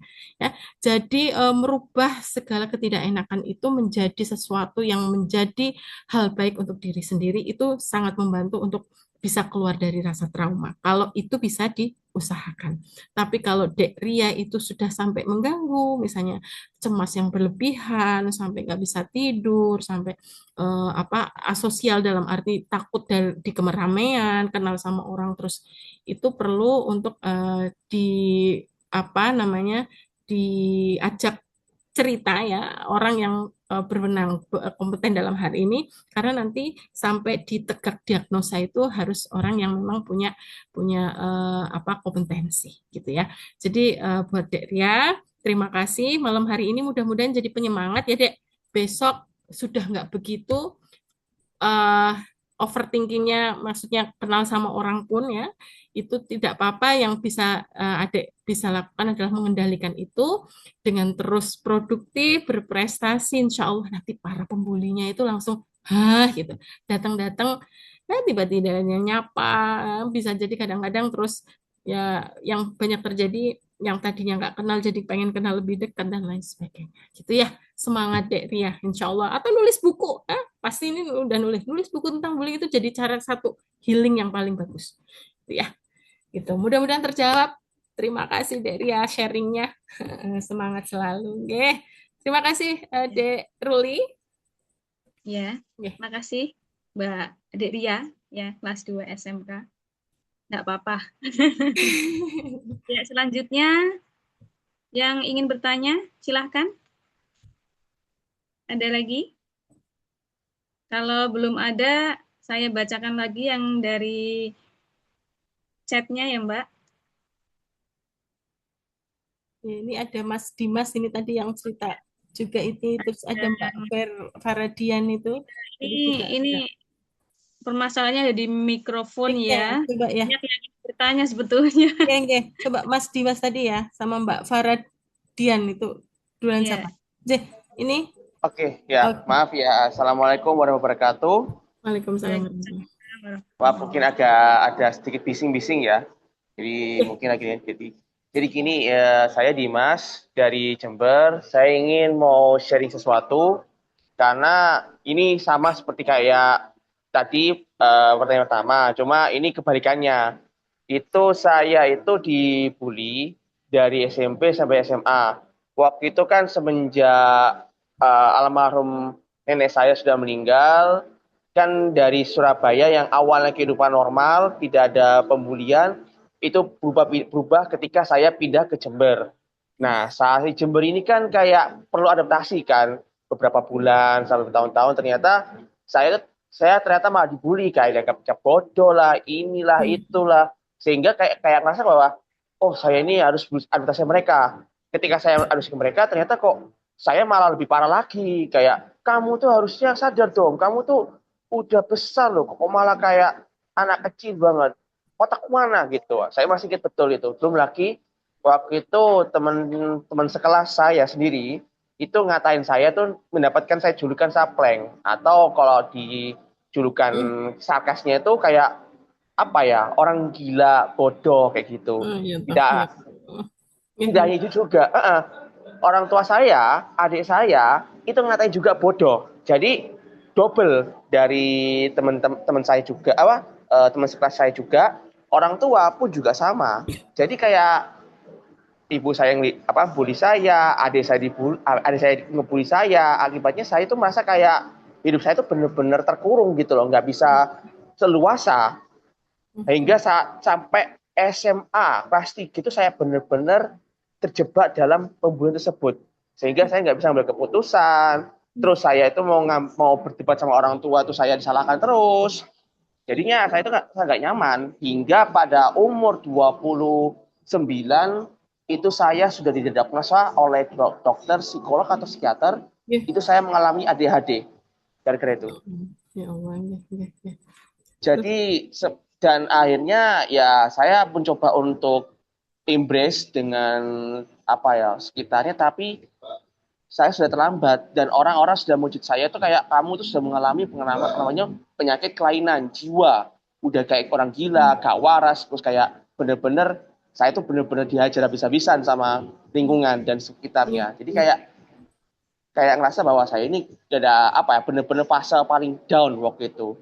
Dan masih ingat betul tahun pertama saya ngerasa bahwa wah saya kayak nggak pantas, kayak bener-bener saya mau bunuh diri beneran gitu loh.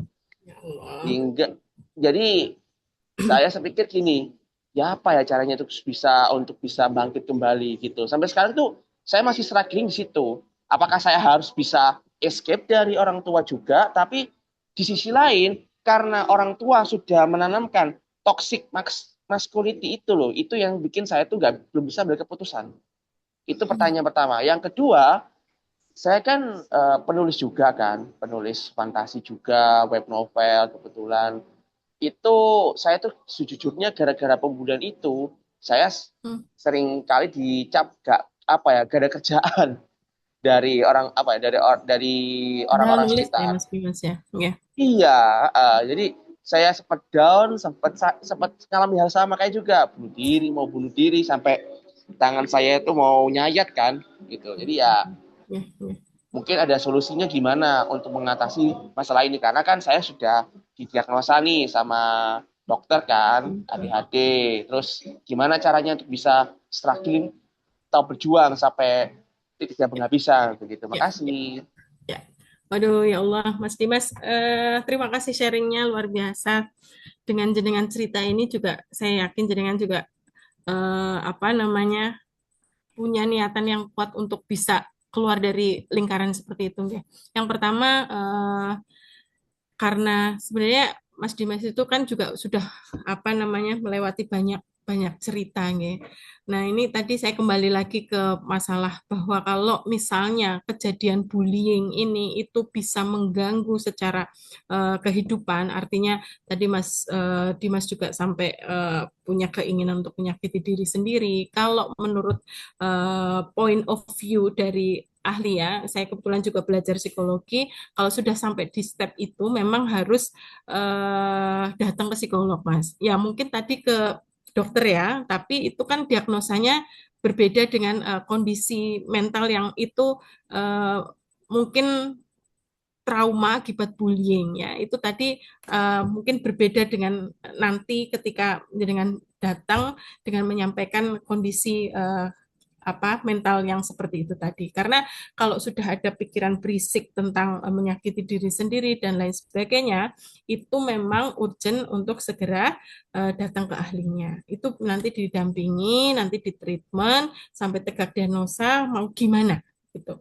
Kalau mungkin kalau saya ditanya karena ini forum terbuka, sebenarnya saya mengapresiasi dengan Mas Dimas bisa menulis, kemudian bisa cerita sharing di depan orang banyak seperti ini, dengan runtut cerita permasalahannya, bahkan juga dari teman, kemudian keluarga, orang tua, itu menurut saya sebuah keberanian yang itu menjadi modal yang baik jenengan untuk bisa struggle.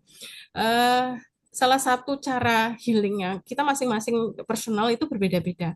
Salah satu cara terbaik untuk bisa lepas atau merilis kondisi emosi yang menekan itu ya menulis itu tadi.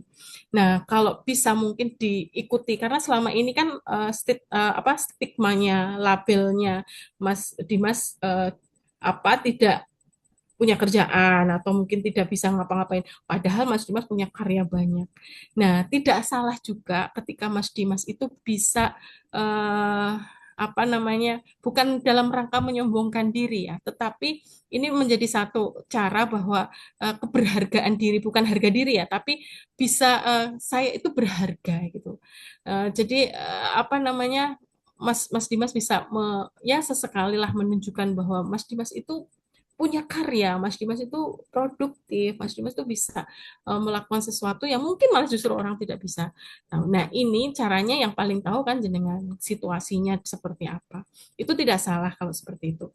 Nah, kembali lagi kalau itu kira-kira sudah sangat mengganggu secara mental dan sampai punya pikiran menyakiti diri sendiri, ada baiknya memang segera untuk datang ke psikolog ya bukan dalam rangka ini tapi dalam rangka untuk dibantu mencari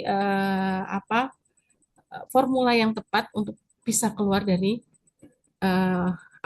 lingkaran-lingkaran yang rumit itu tadi.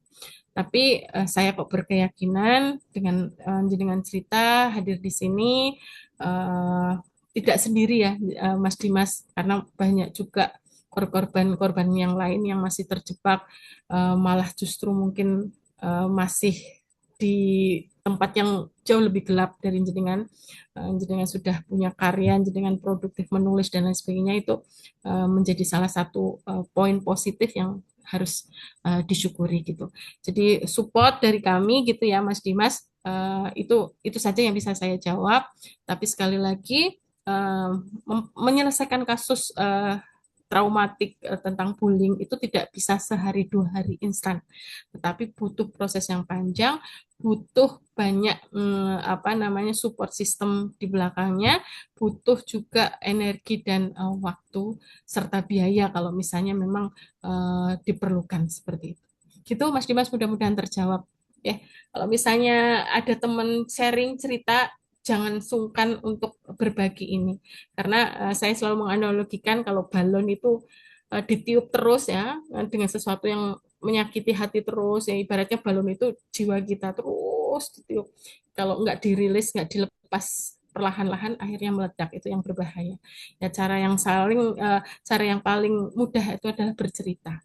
Ya, cari komunitas yang positif, cari lingkungan yang mendukung, itu yang akan membantu untuk keluar dari permasalahan itu, insya Allah. Iya, terima kasih Mbak Septi dan Mas Dimas atas pertanyaannya. Selanjutnya Mbak Faradian, bisa diaktifkan dulu mikrofonnya, Mbak Faradian. Ya, silakan Mbak Faradian. Ya, terima kasih. Assalamualaikum warahmatullahi wabarakatuh. Waalaikumsalam warahmatullahi wabarakatuh. Perkenalkan, saya Faradian, jadi guru di Surabaya. Insya Allah. Nah, untuk sharingnya itu gini Kak, langsung ya. Nggih, monggo. Semakin malam. Nah, ya waktu SMP ya. Waktu SMP itu saya tuh dibully gitu ya. Dengan segerombol anak, kemudian ada satu pemimpinnya seperti itu. Nah, setiap pagi, enggak dengan saya aja, beberapa anak itu juga mengalami hal yang sama gitu. Setiap pagi ya seenaknya kan ya seperti itu nggih. Minta uang, terus memukul kan gitu. Bahkan sampai sama anak perempuan itu ada sedikit pelecehan seksual menurut saya. Kalau waktu itu sih hanya gangguan gitu aja bagi saya. Kalau sekarang dipikir itu ya melecehkan gitu. Nah, syukurnya alhamdulillah itu bapak saya selalu bilang harus berani gitu. Kalau enggak bisa menghadapi sendiri, yang maju gitu. pakai tangan orang lain kayak Iya. gitu. Insya Iya, Allah. jadi seperti tadi yang kakak itu berikan solusinya, yang ke satu hindari, kedua hindari kan gitu ya. Iya. Ketiga itu coba lawan kan gitu. Keempat kalau enggak bisa ya sudah omong ke orang lain. Kelima lapor kan gitu. Akhirnya saya pun ternyata mengalami itu, saya lakukan itu. Dihindari enggak bisa. Tapi saya punya keberanian misalkan melawan gitu. Tapi ya melawan juga akhirnya ya sampai kena tampar juga kan Ya gitu. Allah. Nah, akhirnya saya itu laki padahal ini Bu. Sama perempuan Masya Allah. Subhanallah. Menjengkelkan gitu. Menakutkan bagi saya. Nah, akhirnya karena bapak saya kan juga luar kota terus ya. Berarti kan saya nggak bisa terus ngomong gitu. Kalau ibu kan banyak anaknya gitu kan. Saya akhirnya ya sudah saya hadapi sendiri, saya coba. Saya ini ke BK kan Bu ya waktu itu. Ke ini bagian konseling itu. Nah, guru-guru BK itu walaupun saya tidak menangis karena lebih ke marah. Saya coba nangis-nangiskan gitu Bu. Ya gitu. Akhirnya kenapa ini? Ada peristiwa apa kok Dian sampai nangis gitu kan ya. Akhirnya ya sudah saya katakan bahwa selama ini saya terganggu dengan ini gitu. Dan zaman dulu itu kan guru itu keras ya Bu ya. Keras gitu. Langsung manggil itu guru olahraga gitu ya. Guru olahraga. Nah, di depan saya itu disuruh ini apa untuk berjanji nggak melakukan lagi, bahkan di depan saya juga dia ditampar gitu sampai 2 kali gitu. Nah, dan alhamdulillahnya sejak itu dia juga nggak berani. Akhirnya saya pun juga punya keyakinan bahwa berhasil kok seperti ini kan gitu ya. Nah, ini masalah ini sudah terus masalahnya sekarang itu Ibu, kami yang jadi guru itu sering ya ada anak-anak itu kan ada masalah gitu. Saya suka bilang, nggak Pak, memperlakukan sama dengan apa yang saya itu ya alami gitu. Harus berani ngomong, harus berani. Tapi mereka kok semakin gini ya, semakin di sini tuh tambah lama kok tambah ruwet, Bu, gitu. Tambah aku mandi tambah dipukuli, malah di luar dari itu malah mereka kena gitu loh, lebih keras lagi gitu, Bu. Kak. Gimana ya? Terus kan kita lihat juga di Instagram itu malah di ini apa di video gitu ditampari ke temannya sampai kayak gitu. Khawatir saya apakah benar saya itu apa meminta mereka untuk berani, ternyata mereka mendapat yang lebih kejam di luaran sana. Khawatir itu. Bagaimana ini? Terima kasih Bu Dian, Masya Allah. Ya, kenangan masa kecil bisa jadi ini ya, inspirasi juga. Udah ngalamin ya Bu, ya, teorinya tadi sudah dijalankan. Yang membedakan itu Ibu memang apa namanya kondisi masyarakat kita itu. Kenapa saya kasih judul wajah baru itu karena memang dulu dengan sekarang itu fenomenanya berbeda. Tadi Ibu cerita kalau dulu pelakunya ditampar sama guru olahraga nggak masalah, malah dia berubah. Sekarang bisa jadi masalah, lapor polisi gitu ya, malah yang tangkap Pak gurunya gitu. Nah inilah yang kemudian menjadi permasalahan yang cukup rumit untuk bisa mengatasi kenapa bullying itu nggak bisa selesai-selesai gitu ya, karena semakin hari itu semakin seperti itu. Menurut saya itu tadi yang sudah Ibu sampaikan ke ke muridnya untuk ngajarin seperti itu tuh tidak menyalahi. Kadang-kadang ada bahkan kalau misalnya kita contoh Rasulullah pada saat itu pernah ya ada sebuah ayat yang menyebutkan kejahatan itu ya dibalas kejahatan. Nah, tetapi kalau kita memilih untuk memaafkan itu lebih baik gitu ya, intinya lebih mulia. Nah, tetapi kalau di poin bullying ini itu kalau sudah ranahnya itu membahayakan secara fisik, membahayakan secara nyawa gitu, itu wajib untuk dilawan. Nah, biasanya saya itu ngajari anak-anak kalau misalnya kamu dipukul, balas pukul, tetapi porsinya sama. Misalnya kamu misalnya kamu dipukul bagian tangan dengan kekuatan yang dia yang bisa ngerasain. Balas yang sama, pukul bagian itu dengan kekuatan yang sama. Jadi prinsipnya adalah tetap mengajari anak untuk bisa menjaga diri. Ya, mungkin kalau yang ikhtiar untuk diabaikan itu misalnya hanya omongan, terus cemoohan, ejekan, itu bisa diikhtiari untuk tidak peduli. Tetapi kalau sudah membahayakan secara fisik itu memang wajib untuk dilawan, ya, mempertahankan diri itu kalau menurut saya tidak salah. Nah, ini yang jadi masalah kenapa itu misalnya ibu takut nanti tiba-tiba dia malah semakin dibully, semakin dicecer, semakin diintimidasi. Nah, inilah potret bahwa kontrol sosial itu harus hidup, ya. Jadi tidak mungkin misalnya yang berkasus itu 1-2 orang, tetapi di sekolah ya harus juga melibatkan orang tua atau nanti juga melibatkan lingkungan. Makanya sebenarnya satu solusi yang paling mungkin bisa diikhtiari itu adalah kan karena bullying kalau dilawan itu nggak mungkin ya kasus-kasus begini. Yang bisa diikhtiari adalah me, me, apa, me, kalau kita analoginya saya biasanya begini, kalau kita minum kopi Ibu itu kan hitam semua. Gimana caranya biar hitamnya kopi itu hilang? Kita taruh terus air putih sampai hitamnya hilang.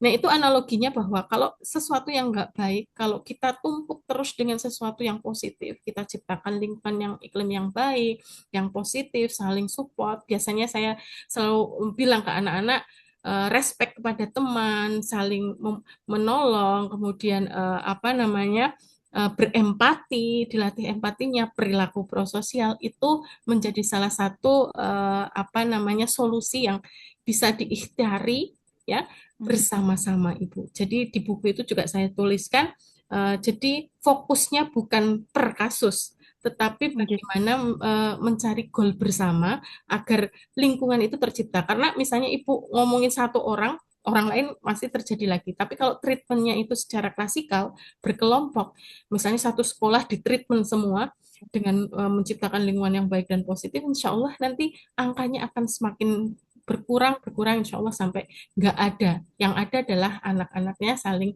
support satu dengan lain, respect dengan teman. Itu idealnya begitu, Ibu. Jadi solusi yang baik, sebenarnya apa yang tadi Ibu sudah sampaikan, kalau menurut saya sudah tepat, selagi itu tidak lebih dari misalnya dia dipukul tapi dia balas memukul berkali-kali ya itu bisa jadi berbalik yang tadinya dia jadi korban malah dia jadi pelaku di kemudian gitu. Jadi ada poin-poin yang juga harus diperhatikan. Ngaten Bu Dian, mudah-mudahan selalu membersamai anak-anak dan tidak ada bullying lagi Bu. Amin. Terima kasih. Terima kasih Ya, terima kasih Ibu atas pertanyaannya dan terima kasih Mbak Septi jawabannya. Ini karena keterbatasan waktu ya, saya tambahkan satu pertanyaan lagi yang ada di chat yang menurut, ini saya pilih ya karena keterbatasan waktu yang saya pilih yang memang belum disampaikan, yang banyak disampaikan oleh Mbak Septi, yaitu dari Ibu Roro Miramariska.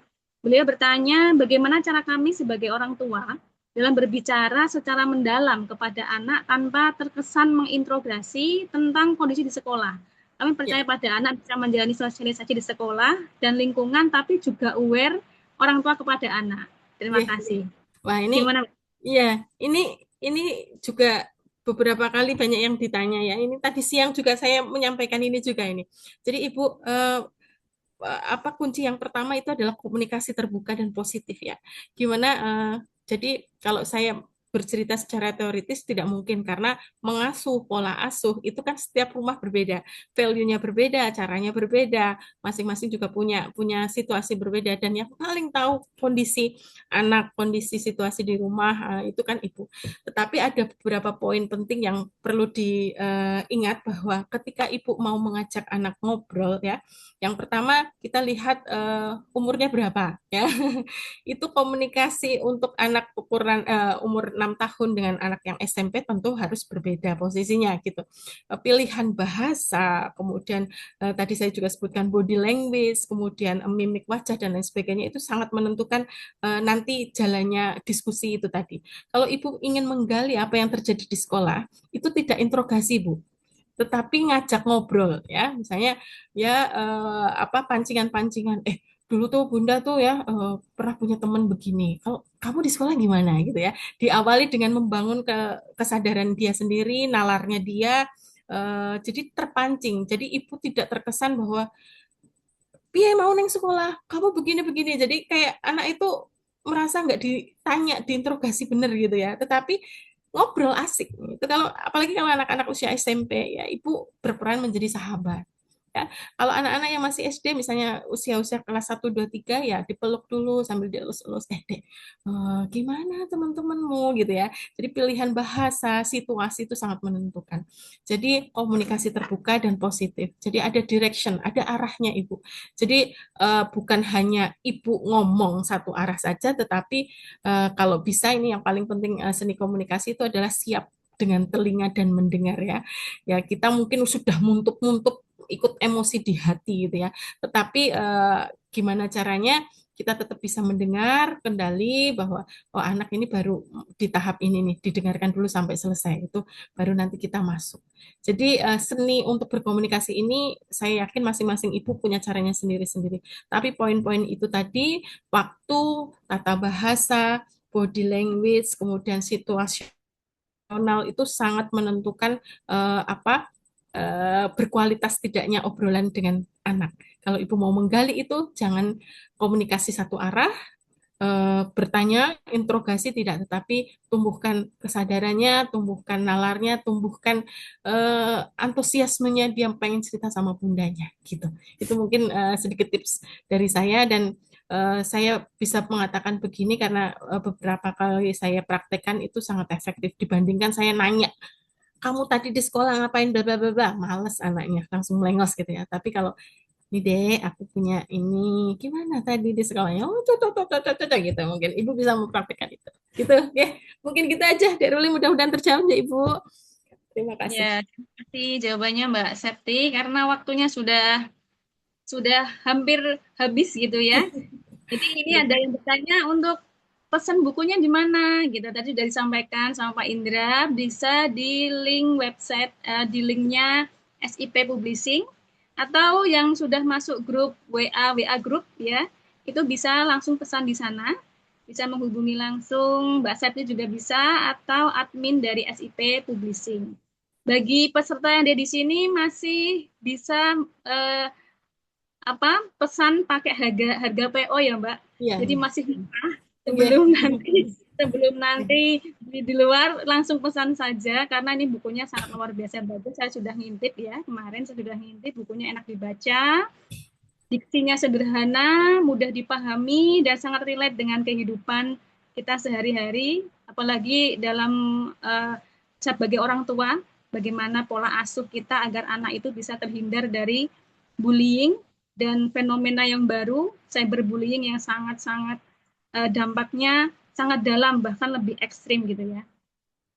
Ya, nanti bisa chat lanjut di WA group nggih, Bapak Ibu sekalian. Jadi semoga melalui buku Wajah Baru Bullying dan diskusi kita kali ini, kita semua bisa menjadi lebih peka begitu, lebih berani bersikap dan lebih bertanggung jawab dalam menciptakan lingkungan aman dan saling menghargai. Yang paling tidak itu seperti yang disampaikan Mbak Septi, tidak hanya cukup tahu, tapi bagaimana kita bisa ikut serta dalam paling tidak meminimalisir kejadian bullying yang ada di sekitar kita. Begitu nggih. Terima kasih kepada Mbak Septi Ambarwati, kepada SIP Publishing, kepada panitia dan seluruh peserta Zoom pada malam hari ini. Saya selaku moderator undur diri dan mohon maaf apabila selama membersamai tadi banyak salah kata dan kekurangan. Saya tutup. Terima kasih. Wassalamualaikum warahmatullahi wabarakatuh. Waalaikumsalam warahmatullahi wabarakatuh. Matur nuwun. Silahkan untuk bisa live chat nggih, live Zoom mohon maaf. Ya.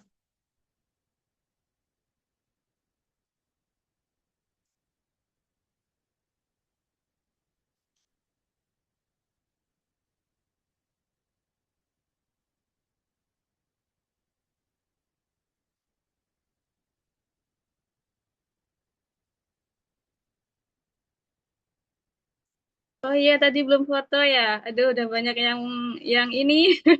Saya foto. Iya mohon maaf sesi fotonya tertinggal, Pak. Hostnya masih bisa yang masih di sini bisa difoto ya. Mohon maaf sekali. Yeah.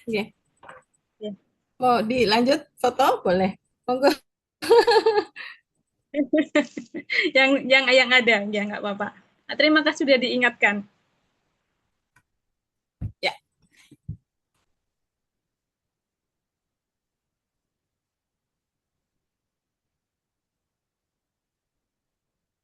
Ya, saya rasa sudah. Ya, terima kasih. Dan sudah pastikanlah bukan lagi.